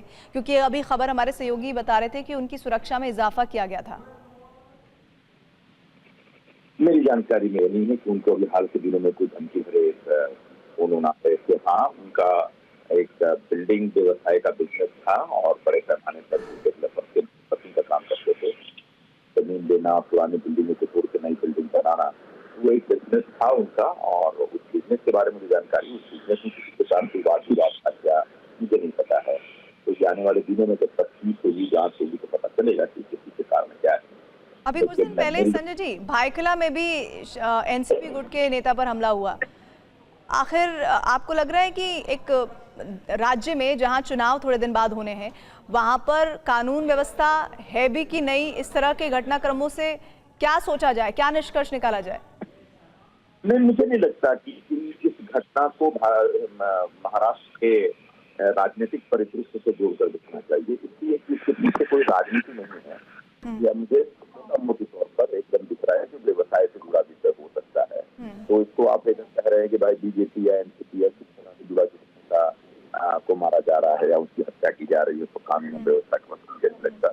हाँ, कोई भी व्यक्ति, किसी भी व्यक्ति के ऊपर गोलीबारी होती है तो वो निश्चित तौर पर एक चैलेंजिंग सिचुएशन होती है, और ऐसी सिचुएशन से, ऐसे हादसों से निपटने और उसको रोकने, उसको रोकथाम लगाने में मुंबई पुलिस सक्षम है। और आने वाले दिनों में निश्चित तौर पर जो कि दोषी है, अभियुक्त है, उसको पकड़ा जाएगा, और उसके पीछे की सारी बातों को ढूंढ करके उनको सजा दिलाई जाएगी। संजय जी, शुक्रिया इस जानकारी के लिए, बातचीत हमसे करने के लिए। बहुत मुश्किल का वक्त है उन नेताओं के लिए जिनके करीबी ताल्लुकात बाबा सिद्दीकी से रहे हैं, और बाबा सिद्दीकी आज के नेता नहीं है, वो दशकों पुराने नेता हैं। 48 साल तो उन्होंने कांग्रेस में ही दिए हैं। खुद संजय निरुपम भी अब भले ही दूसरी पार्टी में हो, लेकिन वो भी कांग्रेस में रहे हैं। अनिल देशमुख इस वक्त हमारे साथ जुड़ रहे हैं, शरद पवार गुट के नेता हैं। अनिल जी, आपकी कभी मुलाकात हुई है बाबा सिद्दीकी से, किसी तरह की बातचीत? क्योंकि अभी हम लगातार ये बात कर रहे हैं कि वो पॉलिटिकली कितने स्ट्रांग थे, उनका बॉलीवुड में कितना दखल था, लेकिन जितनी भी तस्वीरें मैं देख रही हूँ, एक जिंदा दिल इंसान से नजर आ रहे हैं मुझे।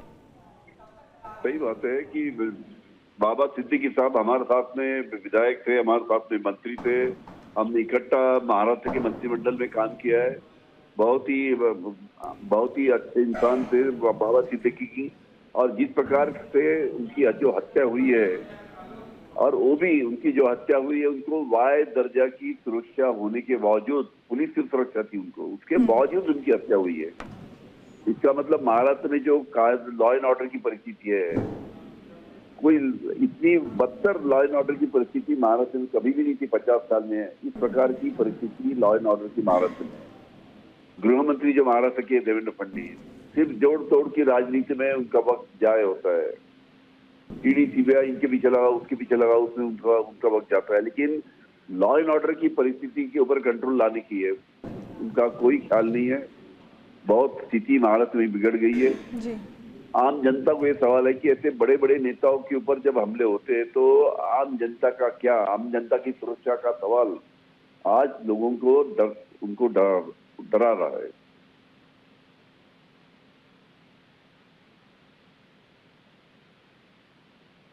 से जुड़ने के लिए शुक्रिया आपका अनिल जी, शुक्रिया। मैं राजीव का एक बार फिर से रुख करना चाहती हूँ। राजीव, जितेंद्र से एक सवाल पूछ रही थी, मैं चाहती हूँ कि आप उस पर जानकारी दें। देखिए, लॉरेंस बिश्नोई गैंग, जितेंद्र हमारे साथ एक बार फिर से कनेक्ट हो गए हैं। जितेंद्र, मैं आपसे ये सवाल कर रही थी और इस बीच दूसरे नेता जुड़ गए तो मैं उनसे बात करने लगी। लॉरेंस बिश्नोई गैंग, उसने हमला करने की प्लानिंग सलमान खान पर भी की थी, धमकी देने की जानकारियां आपको याद होगा बीते दिनों उसकी भूमिका उसमें थी, और उसी गैंग के सदस्य होने का दावा अभी तक सूत्रों के हवाले से इन हिरासत में इनकी जिनकी गिरफ्तारी हुई है, इन युवाओं के बारे में भी यही कहा जा रहा है जो हमलावर हैं। क्या कोई कनेक्शन बॉलीवुड से बाबा सिद्दीकी के मर्डर का हो सकता है? जी बिल्कुल, देखिए आपको याद होगा साल 2013 में शाहरुख खान और बाकायदा सलमान खान की जो दोस्ती थी वो करवाई गई थी बाबा सिद्दीकी की स्टार पार्टी के अंदर। काफी करीबी सलमान खान के बाबा सिद्दीकी बताए जाते हैं और कहीं ना कहीं इस एंगल से भी मामले की तफ्तीश की जा रही है। लगातार जो दिल्ली पुलिस की स्पेशल सेल है उसके संपर्क में, काउंटर इंटेलिजेंस के संपर्क में है मुंबई पुलिस। लगातार सीआईए हरियाणा से, जो हरियाणा का एक शूटर है उसके बारे में और डिटेल निकाली जा रही है कि किसी तरीके से यूपी एसटीएफ से मुंबई पुलिस लगातार जो यूपी का एक शूटर है उसके बारे में और डिटेल जानकारियां ली जा रही है ताकि पता चल सके कि आखिरकार पूर्व में ये लोग। जितेंद्र, मैं आपको रोक रही हूँ। एक आरोपी जो फरार हुआ था उसकी तस्वीरें आ गई हैं, वो तस्वीर मैं दिखाना चाह रही हूँ, फिर मैं आपसे आगे बातचीत करती हूँ। बाबा सिद्दीकी हत्याकांड में एक आरोपी जो फरार था उसकी तस्वीर हमारे पास आ गई है। ये देखिए, ये तस्वीर, ये तीन जो तस्वीरें हम आपको दिखा रहे थे आरोपियों की, हमलावरों की, उनमें से जो कोने वाला शख्स है, यानी कि एक्सट्रीम आपको जो लेफ्ट साइड दिख रहा है, वो शख्स फरार है जिसको हम हरे रंग के घेरे में दिखा रहे हैं।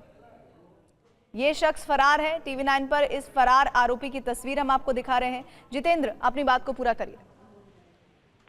जी बिल्कुल, देखिए मैं वही जैसे कि मैं बता रहा था कि लगातार जो मुंबई पुलिस है वो कहीं ना कहीं 3 राज्यों की पुलिस के संपर्क में है। दिल्ली पुलिस की स्पेशल सेल, काउंटर इंटेलिजेंस, इसके अलावा सीआईए हरियाणा और साथ ही यूपीएसटीएफ, इन तीनों के संपर्क में रहने की वजह यह है कि जो 2 शूटर गिरफ्तार हुए हैं वो उनमें से एक हरियाणा का बताया जा रहा है जबकि दूसरा यूपी का। इन दोनों के बारे में मुंबई पुलिस पूरी डिटेल ले लेना चाहती है ताकि पता चल सके कि आखिरकार इनका जो प्रीवियस क्राइम हिस्ट्री है वो किस तरीके की रही है, ये दोनों शूटर्स और किस किस के लिए काम कर चुके हैं और क्या वाकई लॉरेंस गैंग से इनका संबंध है या नहीं है। तो ये पुख्ता कर देना चाहती है मुंबई पुलिस और उसके बाद ही अपनी तफ्तीश को आगे बढ़ाना चाहती है। इसके अलावा जो बाबा सिद्दीकी है वो जिस रूट से आज गए थे उस पूरे रूट की भी मैपिंग की जा रही है। बाकायदा वहाँ जितने भी सीसीटीवी कैमरे लगे हुए हैं उनकी फुटेज करवाई जा रही है ताकि ये पुख्ता हो सके कि आखिरकार क्या रेकी की जा रही थी बाबा सिद्दीकी की और अगर की जा रही थी तो कितने दिनों से ये लोग कर रहे थे। तो फिलहाल इस तरीके की इन्वेस्टिगेशन मुंबई पुलिस के द्वारा की जा रही है। और इसके अलावा एक जो टीम है वो लगातार इन दोनों शूटर से पूछताछ कर रही है। इनका जो तीसरा साथी है उसके ठिकाने के बारे में पता कर वहाँ दबिश दी जा रही है। इसके अलावा लॉरेंस का जो कनेक्शन इस पूरे मामले में निकला है उसको लेकर भी अलग से तफ्तीश मुंबई पुलिस की टीम के द्वारा की जा रही है। जी, लेकिन अभी तक कोई जानकारी जो सामने आई है वो कॉन्क्रीट नहीं है। अभी तक सिर्फ ये दावे किए जा रहे हैं कि हमने हिरासत में ले लिया है, गिरफ्तारी हो गई है 2 लोगों की, एक शख्स फरार है जिसकी तस्वीर हम दिखा रहे हैं हरे घेरे में। पुलिस की तरफ से कोई ऑथेंटिक स्टेटमेंट? देखिए, ये आरोपियों को गिरफ्तार किया गया है। जितेंद्र, रोक रही हूँ, ये तस्वीरें दिखा रही हूँ। जिन आरोपियों को, जिन हमलावरों को गिरफ्तार किया गया है मौके से, वहां पर जैसे ही ये गोलीबारी हुई वैसे ही वहां के लोगों ने इन्हें पकड़ लिया, इनके साथ मारपीट की गई और इन्हें फिर पुलिस के हवाले कर दिया गया। ये तस्वीरें हम आपको दिखा रहे हैं। जो बीच में शख्स बैठा हुआ दिख रहा है जिसकी दाढ़ी भी है, यही वो शख्स है जिसने हमला किया। इसके साथ 2 और सदस्य थे, एक फरार है और ये तस्वीर आपको दिखा रहे हैं उस हमलावर की। हालांकि बहुत साफ तस्वीर नहीं है लेकिन फिर भी आप समझ सकते हैं कि कम उम्र का एक लड़का है जिसने इस हत्याकांड को अंजाम दिया है। शार्प शूटर कहा जा रहा है, लेकिन आखिर अगर ये शार्प शूटर थे तो किस गैंग से ताल्लुक रखते थे, ये सब तमाम जानकारियां। अबू आजमी समाजवादी पार्टी नेता हमारे साथ जुड़ गए हैं। अबू आजमी साहब, बाबा सिद्दीकी और आपकी जान पहचान तो बहुत पुरानी है, लेकिन इस तरह की खबर का सामने आना, आपकी पहली प्रतिक्रिया? नहीं, बहुत धक्का लगा है। जैसे सुना कि गोली लगी, दुआ किया या अल्लाह गोली लगी, कम से कम उसकी जान तो बच जाए, लेकिन उसी वक्त खबर आ गई कि उनका इंतकाल हो गया। मतलब ये बहुत बड़ा सदमा है। बाबा सिद्दीकी बहुत ही लवली आदमी, बहुत ही मिलनसार आदमी, हमेशा हमारी उनसे बातचीत होती थी, दोस्ती हमारी उनसे बहुत जमाने की है। हमारे साथ एमएलए रह चुके हैं, मुझसे सीनियर एमएलए मिनिस्टर रह चुके, पॉलिटिकल आदमी। मगर मैं नहीं समझता कि बाबा सिद्दीकी किसी से दुश्मनी भी होगी, किसी से कोई झगड़ा भी होगा, ये मर्डर क्यों हुआ सभी पकड़ेगा मालूम पड़ेगा। लेकिन मैं समझता हूँ कि आज जो है ना, ये लॉ एंड ऑर्डर की सिचुएशन महाराष्ट्र में बिल्कुल ठीक नहीं है, बिल्कुल ठीक नहीं है। क्या होता है कि ये प्रोसिक्यूशन सही काम नहीं करता, जिसको जो चाहे पैसे देकर छूट जाता है, जेल जाने के बाद जमानत मिल जाती है, सजा नहीं होती है, मर्डर पे मर्डर होता जा रहा है। अभी ये मर्डर हुआ, अभी 2 दिन पहले 3 दिन पहले बॉम्बे, साउथ बॉम्बे में सिटी में मर्डर हो गया, फिरोज ये हो रहा है। पर सरकार को इस पे सीरियस होना चाहिए और ऐसे मर्डर केसेस को फास्ट ट्रैक कोर्ट में चलाना चाहिए। कम से कम 1 साल में इसका फैसला हो जाना चाहिए। मैं समझता हूँ लोगों के दिल में डर नहीं है, लोग जो चाहे कर लेते हैं और कुछ हो नहीं रहा है। जरूर इसमें लॉ में अमेंडमेंट होना चाहिए और इस पर रोक लगना चाहिए जी। लेकिन सबसे बड़ी बात यह है कि अबू आजमी साहब, उनकी कुछ दिन पहले जानकारी मिली कि सिक्योरिटी बढ़ाई गई थी, लेकिन जिस तरह से इस घटनाक्रम को अंजाम दिया गया, ऐसा लग रहा था कि सिक्योरिटी किस पॉइंट पर नहीं होगी, इस बात की जानकारी पहले से ही हमलावरों को थी, क्योंकि जैसे ही वो दफ्तर से निकले वैसे ही फायरिंग कर दी गई। देखिए, जब एक आदमी पीछे लगा हो 24 घंटा मारने के लिए और मारने वाला कौन है उसकी शक्ल भी नहीं मालूम हो, तो फिर आदमी कर क्या सकता है? कितनी सिक्योरिटी? एक आदमी सिक्योरिटी वाला अपने हाथ में बंदूक खोल के तो खड़ा नहीं रहता है, उसके बदन में बंदूक लगी रहती है, और जो आदमी मारने वाला आएगा फटाफट फायरिंग करेगा। जब तक सिक्योरिटी वाला आदमी बंदूक निकालेगा होगा तो गोली चल जाती है, आदमी के ऊपर हमला हो जाता है। लेकिन इसमें चलिए आदमी पकड़ लिया गया, बहुत अच्छी बात है। वरना सिक्योरिटी जब कोई आदमी मारने आए, अगर मुझे मालूम है कि फला आदमी से खतरा है, ये आदमी है मैं उसको जानता हूँ उसको, लेकिन यहाँ तो पता ही नहीं ना कि हमको कोई मारने भी आ सकता है। जो आदमी मुझसे आगे बात करे वही मार दे मुझे, तो क्या हो सकता है? जी अबू जी, शुक्रिया हमारे साथ जुड़ने के लिए। और इस बीच आपको हम जानकारी दे दें, जिस बात को लेकर कहा जा रहा था कि अजीत पवार की तरफ से कोई रिएक्शन आया नहीं आया, थोड़ी देर पहले उन्होंने पोस्ट किया है 11:31 पर, जिसमें उन्होंने लिखा है, एनसीपी नेता पूर्व राज्य मंत्री मेरे सहयोगी और लंबे समय तक विधानमंडल में रहे बाबा सिद्दीकी पर गोली चलाने की घटना अत्यंत दुर्भाग्यपूर्ण, निंदनीय और दुखद है। मुझे ये जानकर सदमा लगा कि इस घटना में उनकी मौत हो गई है। मैंने अपना अच्छा सहकर्मी मित्र खो दिया है। देखिए, राजनीतिक रिश्ते तो बनते बिगड़ते रहते हैं। राजीव, अगर आप मेरे साथ हैं, वारिस पठान जी हमारे साथ जुड़ गए हैं, AIMIM के नेता। वारिस पठान जी, सबसे बड़ी बात यह है कि चुनाव से बहुत कम समय बचा है और ऐसे वक्त में एक ऐसे नेता जिनका कद राजनीति में न सिर्फ बड़ा था बल्कि बॉलीवुड में भी वो अच्छा खासा दम रखते थे, ऐसे शख्स पर जिन्हें Y+Y कैटेगरी की सुरक्षा मिली हुई थी, उन्हें इस तरह से गोलियां मार दी जाती हैं। शार्प शूटर आते हैं और गोली मारकर चले जाते हैं। कानून व्यवस्था एक बड़ा सवाल क्या आपको नजर आ रहा है इन चुनावों में? देखिए, बहुत दुखद ये बात है कि मेरे एक 35 साल के पुराने जो मित्र थे बाबा सिद्दीकी साहब को आज लोगों ने मार दिया। एक वरिष्ठ नेता थे, एक अच्छे मनुष्य थे, एक ऐसे इंसान थे हमेशा सबको साथ में लेकर चलने वाले। 2 दिन पहले जो मेरे साथ आदमी था आज वो नहीं है, मेरे लिए तो बड़ी दुख की बात है। उससे भी ज्यादा दुख की बात है कि महाराष्ट्र के अंदर हो क्या रहा है, खास तौर से मुंबई में। वारिस जी, आपकी आवाज मुझे नहीं आ रही है। राजीव, मैं आपका एक बार फिर से रुक करना चाहती हूँ। राजीव, बार बार इस बात का अंदेशा जताया जा रहा है कि आखिर वो कौन लोग हो सकते हैं जो बाबा सिद्दीकी जैसे नेता को नापसंद करते थे, उनके पीछे की वजह क्या हो सकती है?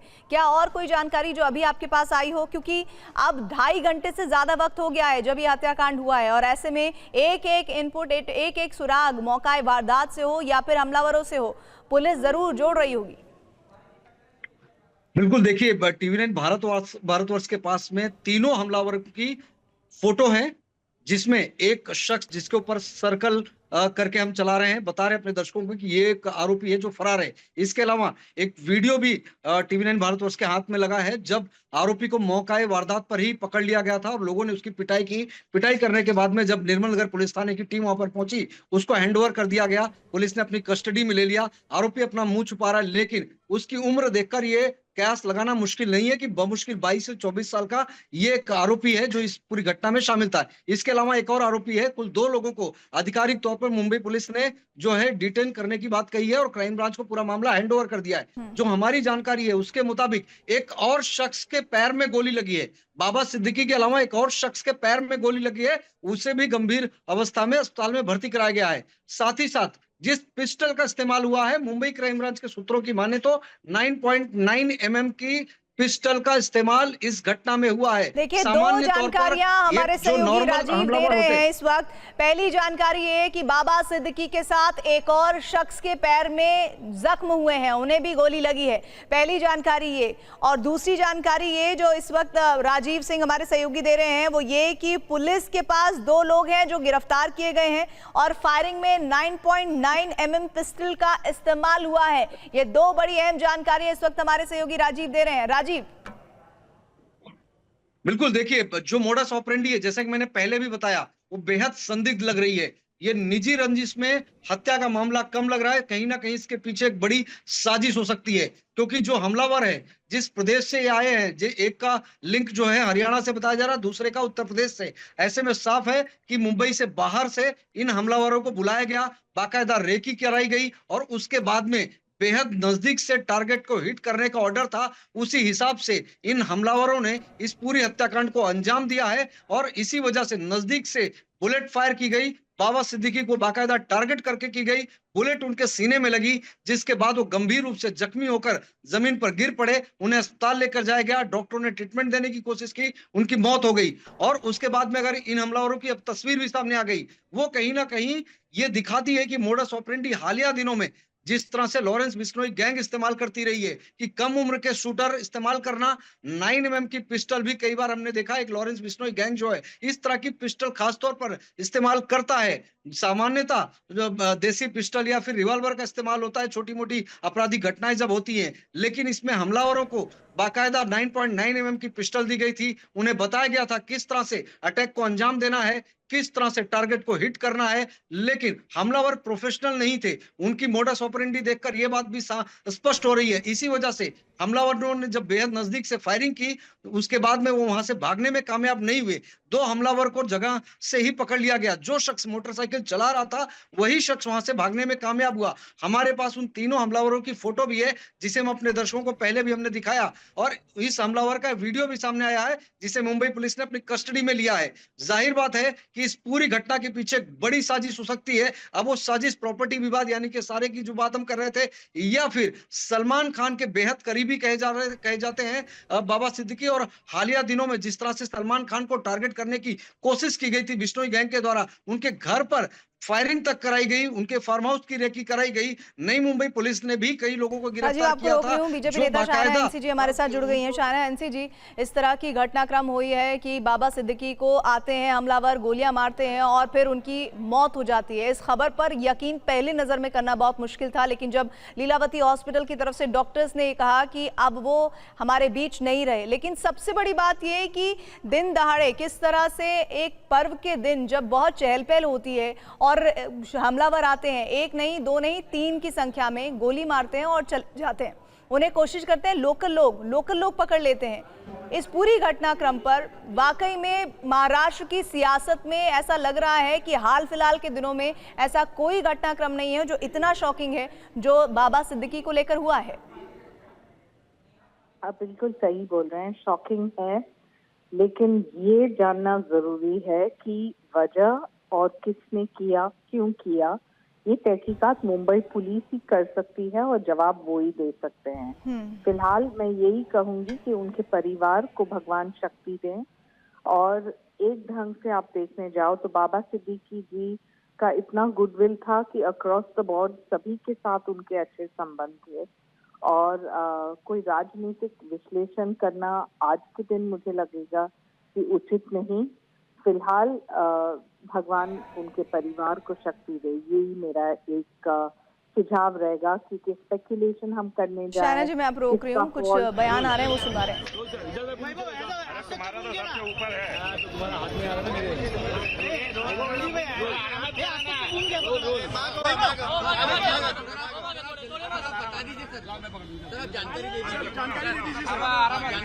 एकदा यांचे स्टेबलाइज होऊ दे ना।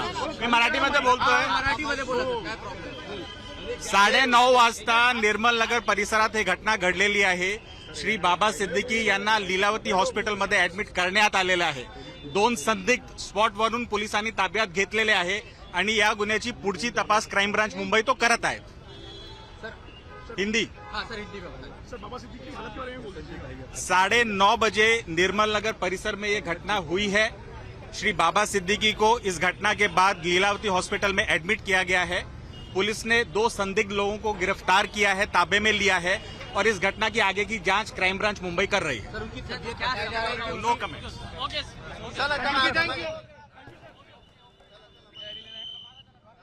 20 सेकंड के इस प्रेस ब्रीफिंग में मुंबई पुलिस ने इस बात की जानकारी दी कि 9:30 बजे के आसपास बाबा सिद्दीकी को गोली मारी गई।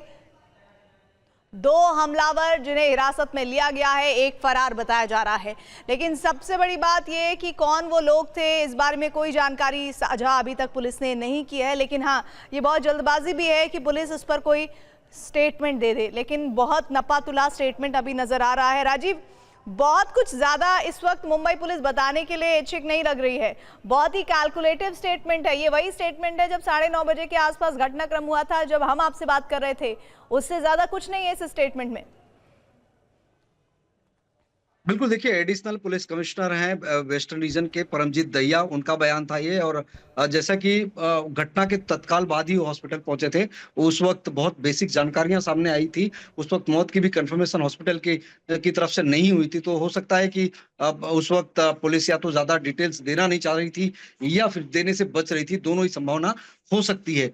लेकिन एक बात तो साफ है कि इस घटना के पीछे कहीं ना कहीं एक बड़ी साजिश नजर आ रही है। निजी रंजिश शुरुआत में बताई जा रही थी, लेकिन निजी रंजिश से भी ज्यादा, क्योंकि जो मोडस ऑपरेंडी सामने आई है, जिस तरह के हथियार इस्तेमाल हुई है, जिस तरह के शूटर्स का इस्तेमाल हुआ है, जिस तरह से इस फायरिंग के इंसिडेंट को अंजाम दिया गया, जो मोडस ऑपरेंडी इस क्राइम के लिए इस्तेमाल की गई है, वो ये दिखाती है कि शूटर्स जो हैं वो बहुत ज्यादा प्रोफेशनल किलर के तौर पर नहीं थे। उन्हें ये भी नहीं पता था घटना के बाद भागना कैसे है। उन्होंने फटाकों के बीच में, जब आज त्योहार का दिन है, विजयदशमी का दिन है, इलाके में पटाखे फूट रहे थे, उसी दरमियान उन्होंने आके फायरिंग की और उसके बाद में वहां से भाग पाते अगल बगल के लोगों की नजर पड़ी। खुद बाबा सिद्दीकी जख्मी होकर गिरे, लोगों ने देखा, 2 शूटर्स को पकड़ा, उन्हें पीटा, फिर पुलिस के हवाले किया। एक शूटर जो बाइक पर था वो फरार होने में कामयाब रहा। उसकी तलाश के लिए जगह जगह पर शहर में नाकाबंदी की गई है। जो जानकारी हमारे पास है, मुंबई पुलिस ने इस वक्त उस पिस्टल को भी जब्त कर लिया है जिस पिस्टल से ये गोली चलाई गई थी। उसे फोरेंसिक में भेजा जाएगा, कालीना फोरेंसिक लैब में, ताकि साथ ही साथ जो बुलेट्स लगी है उसको भी पुलिस अपनी कस्टडी में लेगी। बुलेट चूंकि अभी पोस्टमार्टम होगा अस्पताल से, लीलावती हॉस्पिटल से, उसे अपनी कस्टडी में लेगी। बाद में बुलेट और पिस्टल दोनों को फोरेंसिक लैब में भेजा जाएगा, जहां पर बैलिस्टिक रिपोर्ट की भी जरूरत पड़ेगी। फोरेंसिक लैब से जानकारियां सामने आएगी, वहां पर इस पूरे मामले में और अधिक जानकारी निकल कर सामने आएगी कि ये जो बुलेट है क्या खासियत रही है, या फिर जो गन है उसको लेकर भी कुछ और जानकारी विस्तृत तौर पर सामने आ सकती है। कितने नजदीक से टारगेट किया गया है, क्योंकि अभी प्राइमे फेसी ये बात बताई जा रही है कि बहुत नजदीक से टारगेट किया गया, लेकिन 5 फीट दूरी थी, 3 फीट दूरी थी या 2 फीट से के डिस्टेंस से गोली चलाई गई है, क्योंकि बुलेट सीधे उनके चेस्ट में लगी, सीने में लगी, जिसके बाद ही उनकी मौत हुई है। तो जाहिर बात है कि जब बैलिस्टिक रिपोर्ट आएगी, जब फोरेंसिक रिपोर्ट आएगी, तब ये क्लियर होगा पिक्चर कि आखिर बुलेट कितने डिस्टेंस से चली है। देखिए, आज का जो दिन है बाबा सिद्दीकी से जुड़े उन हर नेताओं के लिए, हर बॉलीवुड सेलेब्स के लिए काला दिन है जिनसे किसी भी तरह का रिश्ता उनका रहा है, क्योंकि बॉलीवुड एक्टर्स के लिए वो एक ऐसी शख्सियत थे जो लोगों को मिलाने में यकीन करते थे। उनकी इफ्तार पार्टियों की न सिर्फ कवरेज होती थी बल्कि चर्चाएं कई दिनों तक होती थी। और ऐसे में अभी तक जो जानकारी सामने आई है राजीव, वो बहुत कुछ साफ नहीं है। लेकिन इन हमलावरों को लेकर कोई और इनपुट? देखिए, हमलावरों के बारे में जो जानकारी हमारे सूत्रों के हवाले से सामने आई, उसमें एक हमलावर हरियाणा का बताया जा रहा है, एक हमलावर उत्तर प्रदेश का। जैसा कि मैंने पहले भी आपको, अपने दर्शकों को इस बात की जानकारी दी कि सामान्यतः अगर ये निजी रंजिश का मामला होता, प्रॉपर्टी विवाद से जुड़ा होता, तो शायद 2 स्टेट 3 स्टेट से शूटर्स को नहीं बुलाया जाता। इस तरह की घटना में कभी इस तरह की मोडस ऑपरेंडी इस्तेमाल करने की बात सामने नहीं आई है।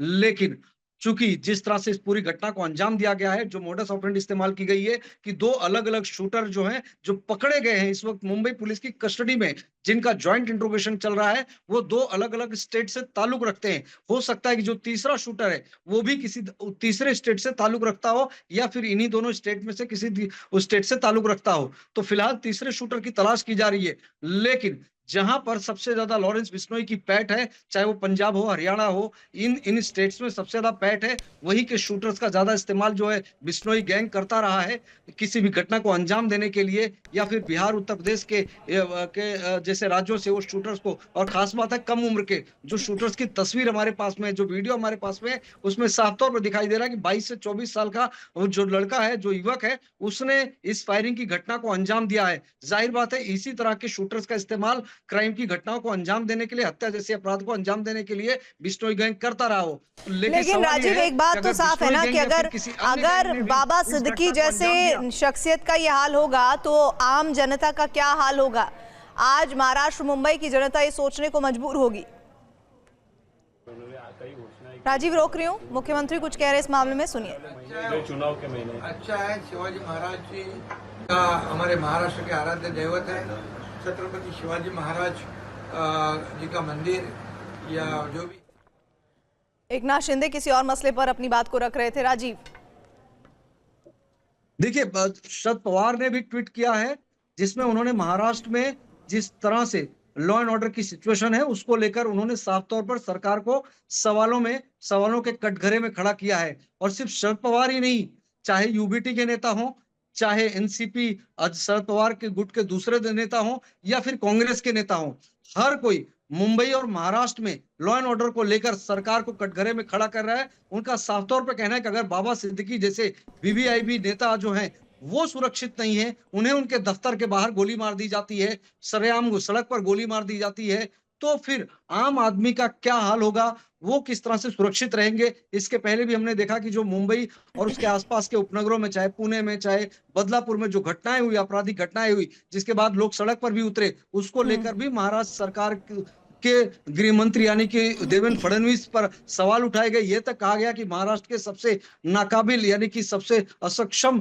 गृह मंत्री रहे हैं जो लॉ एंड ऑर्डर को संभाल नहीं पा रहे हैं। लेकिन सवाल यह है कि वाकई में ये घटना तो घटी है, इसके पीछे कहीं ना कहीं किसी की जिम्मेदारी तो बनती है, जवाबदेही बनती है कि आखिर इतनी बड़ी घटना घटी है तो किसकी लापरवाही है। चूंकि उनकी सुरक्षा बढ़ाई गई थी हाल के दिनों में, उन्हें अतिरिक्त सुरक्षा मुहैया कराई गई थी। राजीव, सुरक्षा बढ़ाने का मकसद साफ है कि इनपुट उनको धमकी मिली थी और उनको धमकी मिली थी, इसीलिए उनकी सुरक्षा में इजाफा किया गया था। अगर हम ये कहें तो कितना सही होगा? देखिए, एक बात मैं आपको बता दूं कि जब एजेंसियों के पास इनपुट होता है तो एजेंसियां स्वतः जो स्थानीय पुलिस कमिश्नरेट होते हैं या फिर जिला पुलिस होता है उनको सूचना देती है। उसके बाद में जो है प्रोटेक्शन डिपार्टमेंट और जो एजेंसियां हैं सारे लोग मिलकर इस बारे में उस पर कॉल लेते हैं, उस पर निर्णय करते हैं, गृह मंत्रालय को सूचित करते हैं कि किस तरह की धमकी है, किस तरह का थ्रेट है। रही बात सीधे तौर पर ये थ्रेट जो है बाबा सिद्दीकी या उनके परिवार को मिला था, ये कहना अभी ठीक नहीं होगा। लेकिन एजेंसियों को इस बात के इनपुट जरूर मिले थे कि सिद्दीकी परिवार जो है वो निशाने पर है, टारगेट पर है, उनकी जान को खतरा है। इसी के बाद में उनकी सुरक्षा बढ़ाई गई थी। पहले जैसा कि मैंने पहले भी कहा कि एक पुलिस कांस्टेबल जो है बाबा सिद्दीकी के साथ में रहता था, उसके पास में लाइसेंसी पिस्टल होती थी। लेकिन हाल के दिनों में उनकी सुरक्षा बढ़ाई गई थी। 4-5 से ज्यादा पुलिस अधिकारी और कर्मचारी एक बाकायदा एक स्क्वाड के रूप में उनके कॉन्वे में रहते थे। खुद बाबा सिद्दीकी भी जब चलते थे तो उनके कई कार्यकर्ता पदाधिकारी भी अलग अलग गाड़ियों में काफिले के रूप में उनके साथ होते थे। ऐसा कभी हमने नहीं देखा पिछले 20-25 सालों में कि जब बाबा सिद्दीकी अपने दफ्तर या घर से निकले हो तो एक अकेली गाड़ी में वो कहीं जा रहे हो। क्योंकि भले वर्तमान में वो विधायक नहीं है लेकिन एक बड़े नेता हैं और महाराष्ट्र में एक बड़े नेता के तौर पर उनकी पहचान है। मंत्री रहे हैं, 3 बार विधायक रहे हैं। जब कांग्रेस में थे तो कांग्रेस के जो आला नेता हैं उन तक उनकी पहुंच रही है, दिल्ली आला कमान तक पहुंच रही है। महाराष्ट्र में, मुंबई में रहते हुए बॉलीवुड के बड़े सितारों तक उनकी पैठ रही है। सलमान, शाहरुख जैसे सितारों के बीच के विवाद तक उन्होंने निपटाया है। बड़े बड़े सितारों को हमने उनकी महफिल में, इफ्तार पार्टी की दावत में हमने शामिल होते देखा है। तो जाहिर बात है बाबा सिद्दीकी का जो रसूख है, जो उनकी पहचान है, उसको नजरअंदाज नहीं किया जा सकता, उनकी उस पैठ को नजरअंदाज नहीं किया जा सकता। लेकिन जिस तरह से टारगेट किया गया है बाबा सिद्दीकी को, इसके पीछे एक बड़ी गहरी साजिश हो सकती है। अब मुंबई पुलिस इस पूरे मामले में कितनी जल्दी खुलासा करेगी, कब खुलासा करेगी, ये देखना है।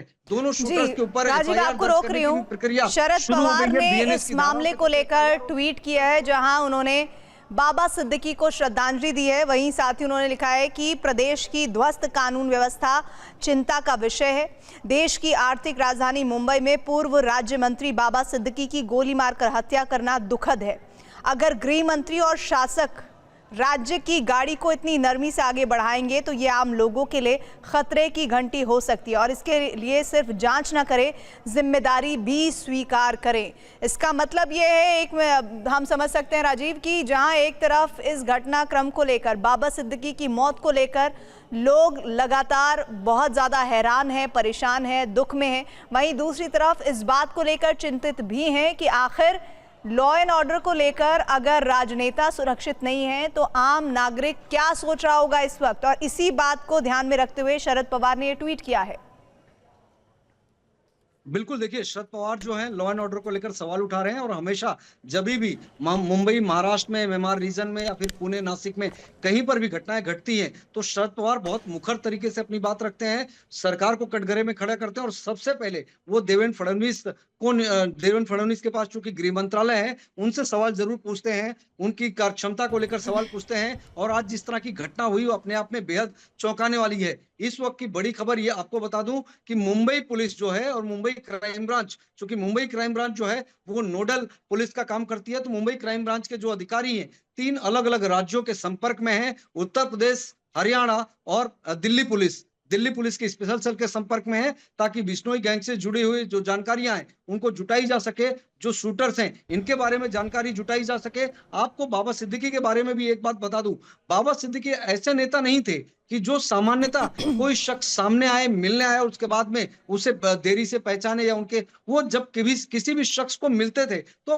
पहले से उनके चेहरे पर दूर से ही देखकर एक अलग तरह का हाव भाव आ जाता था। वो हमें ऐसा नहीं होता था कि सुरक्षा के घेरे में रहते थे, उनके जो सुरक्षा कर्मचारी होते थे हमेशा आसपास जरूर रहते थे, लेकिन वो कभी भी अपने पदाधिकारियों को, कार्यकर्ताओं को, यहाँ तक कि हमने ये भी देखा है कि जब वो पार्टी छोड़ रहे थे, यानी कि कांग्रेस पार्टी छोड़ रहे थे, उस वक्त बड़ी संख्या में लोग उनके घर या उनके दफ्तर पहुंचते थे, वो किसी से मिलने में संकोच नहीं करते थे। हमने अपनी आंखों से देखा कि सुरक्षा कर्मचारी को कहते थे कि गेट पर खड़े रहिए, वहां चेक कीजिए, जो लोग मिलने आ रहे हैं उन्हें आने दीजिए। तो जाहिर बात है बहुत ही मिलनसार, हंसमुख स्वभाव के व्यक्ति थे, सामने से आकर लोगों से हाथ मिलाते थे और एक बार अगर किसी शख्स को देख लेते थे, मिल जाते थे तो उसको शायद वो कभी भूलते थे।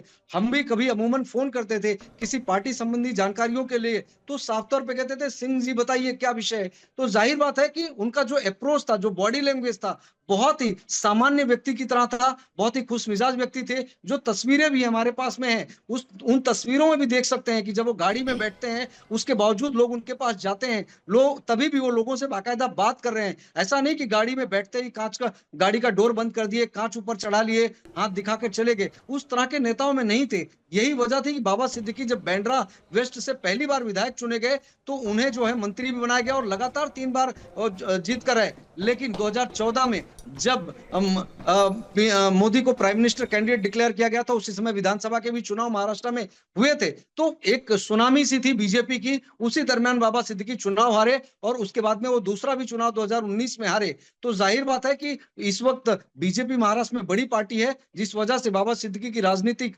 जो कह सकते हैं कि रसूख थोड़ा सा कम हुआ रहेगा, लेकिन एक बड़े नेता थे, इस बात को नजरअंदाज नहीं किया जा सकता।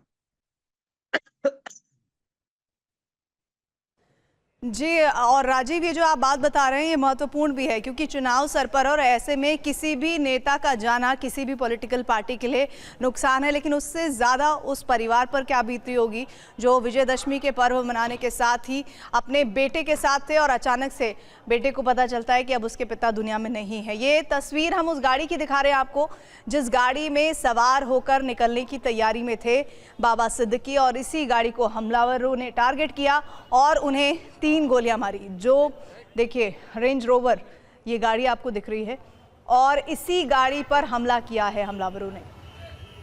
2 जो गोलियां हैं वो सीने में लगी हैं, एक पेट में लगी है।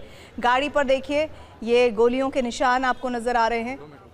नीले रंग की ये रेंज रोवर जिस पर हमलावरों ने टारगेट किया है, और इसी गाड़ी में निकलने वाले थे बैठकर बाबा सिद्दीकी की कार, और गोलियों के निशान ये देखिए। हत्या में 9mm की पिस्टल का इस्तेमाल किया गया।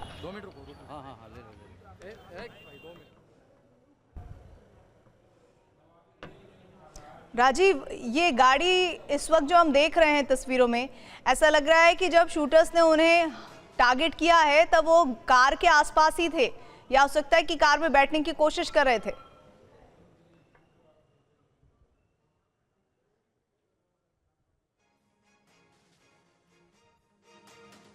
राजीव,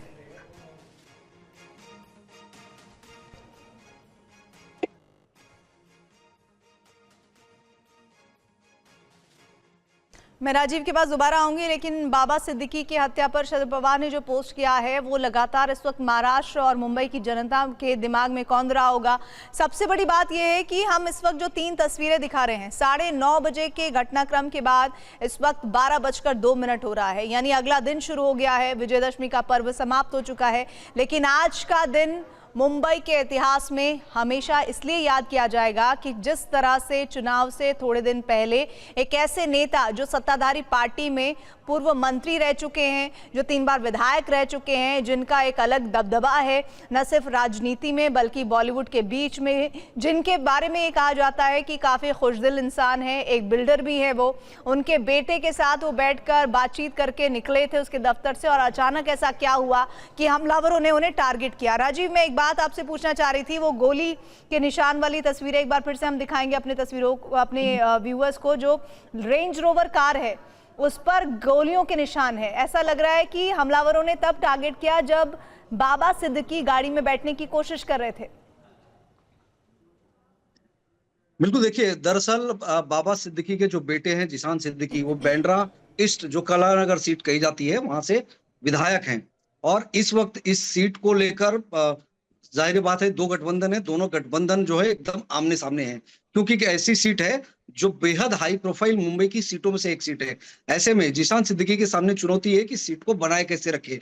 इन्हीं चीजों को लेकर अपने कार्यकर्ताओं, अपने पदाधिकारियों के साथ में जिशान सिद्दीकी के दफ्तर में बैठक चल रही थी, जहां पर यह बताया जा रहा है कि बाबा सिद्दीकी भी मौजूद थे, तमाम उनके जो नजदीकी कार्यकर्ता थे, पदाधिकारी थे पार्टी के, वो भी मौजूद थे, और जिशान सिद्दीकी भी मौजूद थे जब घटना हुई। ये बात बताई जा रही है।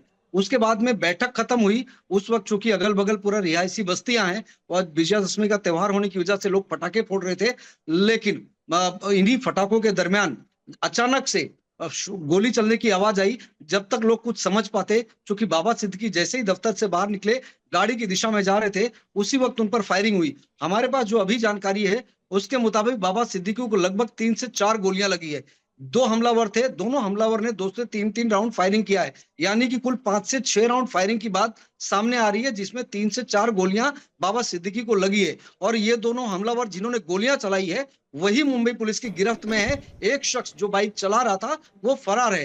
तो बाबा सिद्दीकी को 3 से 4 बुलेट लगी है, और घटना स्थल से जब उन्हें अस्पताल लेकर जाया गया लीलावती, जो कि महज 1.5 से सवाल यही उठ रहे हैं कि आज मुंबई में कानून व्यवस्था कहाँ है।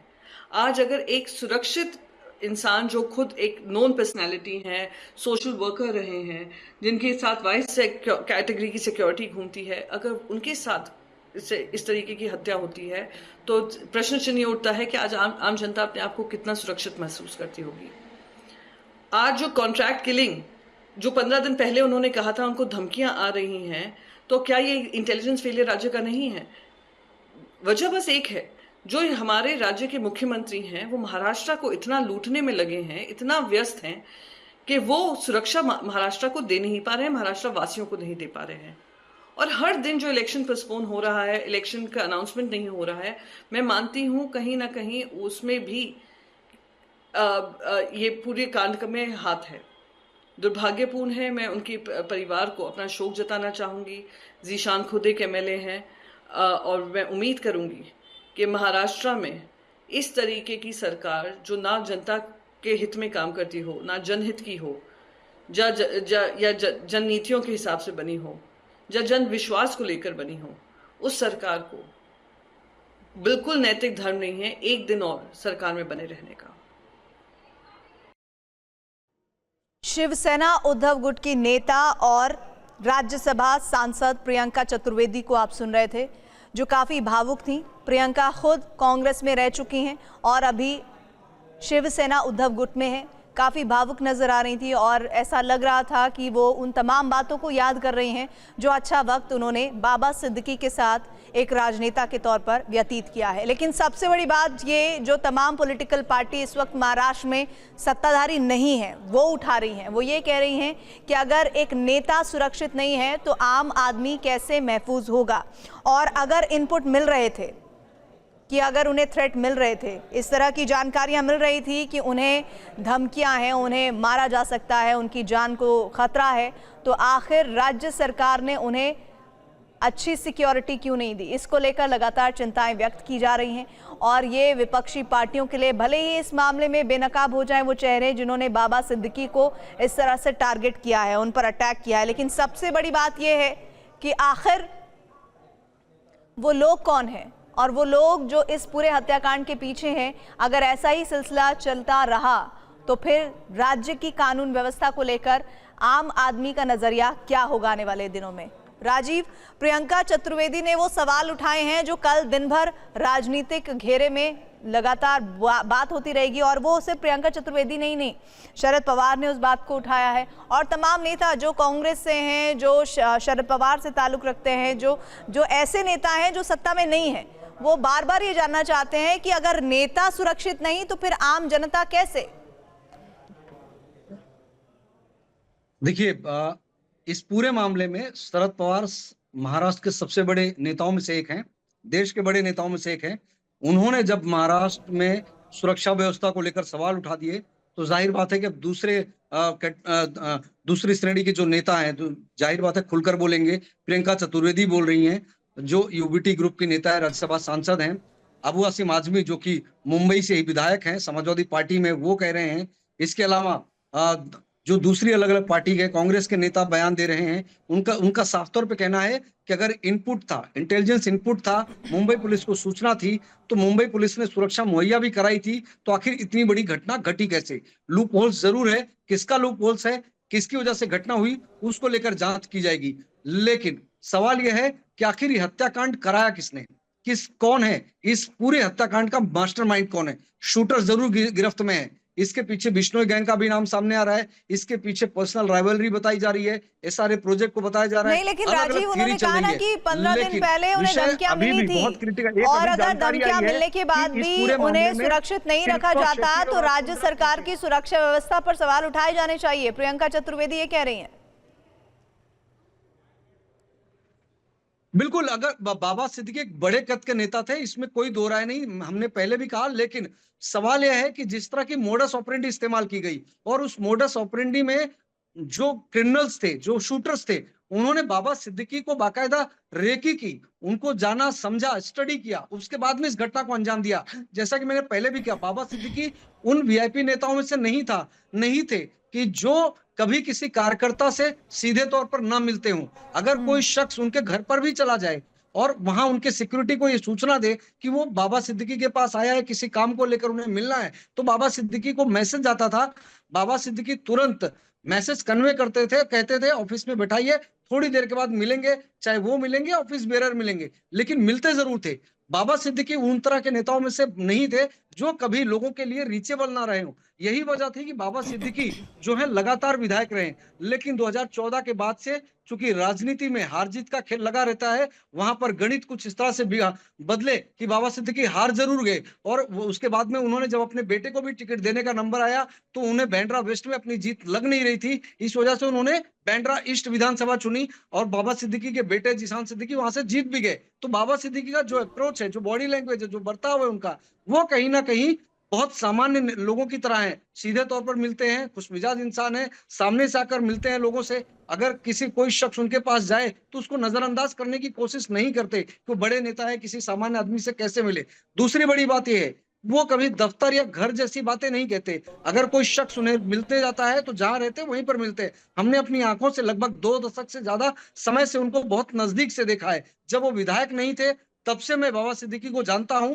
बाबा सिद्दीकी का जो बर्ताव है बहुत सामान्य आदमी जैसा है। ये अलग बात है कि बाबा सिद्दीकी का जो रसूख है वो बॉलीवुड में भी रहा है, राजनेताओं में भी रहा है। कांग्रेस में थे तो आला कमान तक उनकी पहुंच थी। अब अजीत पवार गुट में आए हैं तो सीधे अजीत पवार तक उनके संपर्क है। अजीत पवार ने ट्वीट करके इस पूरे मामले में दुख जताया, लेकिन जैसी घटना हुई, अजीत पवार पहले ऐसे नेता थे जिन्होंने सीधे लीलावती अस्पताल के डॉक्टरों से संपर्क किया, उनके प्रबंधन से संपर्क किया, हालात की जानकारी ली। तो जाहिर बात है कि बाबा सिद्दीकी उन नेताओं में से नहीं थे, उन दूसरी पंक्ति के, पहली पंक्ति के नेताओं में से थे। और अभी हाल में उनकी चर्चा चल रही थी कि शायद उन्हें अजीत पवार गुट जो है वो राज्यसभा के लिए भेज सकता है, चूंकि लोकसभा चुनाव में वैसी चर्चा चल रही थी। लेकिन तब बाबा सिद्दीकी ने खुद कहा था कि जिस पार्टी में वो आए हैं उस वक्त जरूरत पार्टी को, उनको पार्टी की जरूरत है तो पार्टी के लिए काम करेंगे। अभी किसी पद का मोह नहीं है, जब समय आएगा तब देखा जाएगा। चूंकि अभी विधानसभा चुनाव है, इसके बाद राज्यसभा के कुछ सीटें खाली होने वाली थी, ऐसे में राज्यसभा के लिए उनको नॉमिनेट किया जा सकता था। ऐसी एक चर्चा लगातार मुंबई के राजनीतिक गलियारों में चल रही थी। तो बाबा सिद्दीकी को जिन शूटरों ने गोली मारी है, जानकारी यह है कि बेहद नजदीक से मारी गई। जब वो दफ्तर से निकल रहे थे बेहद करीब से मारी गई।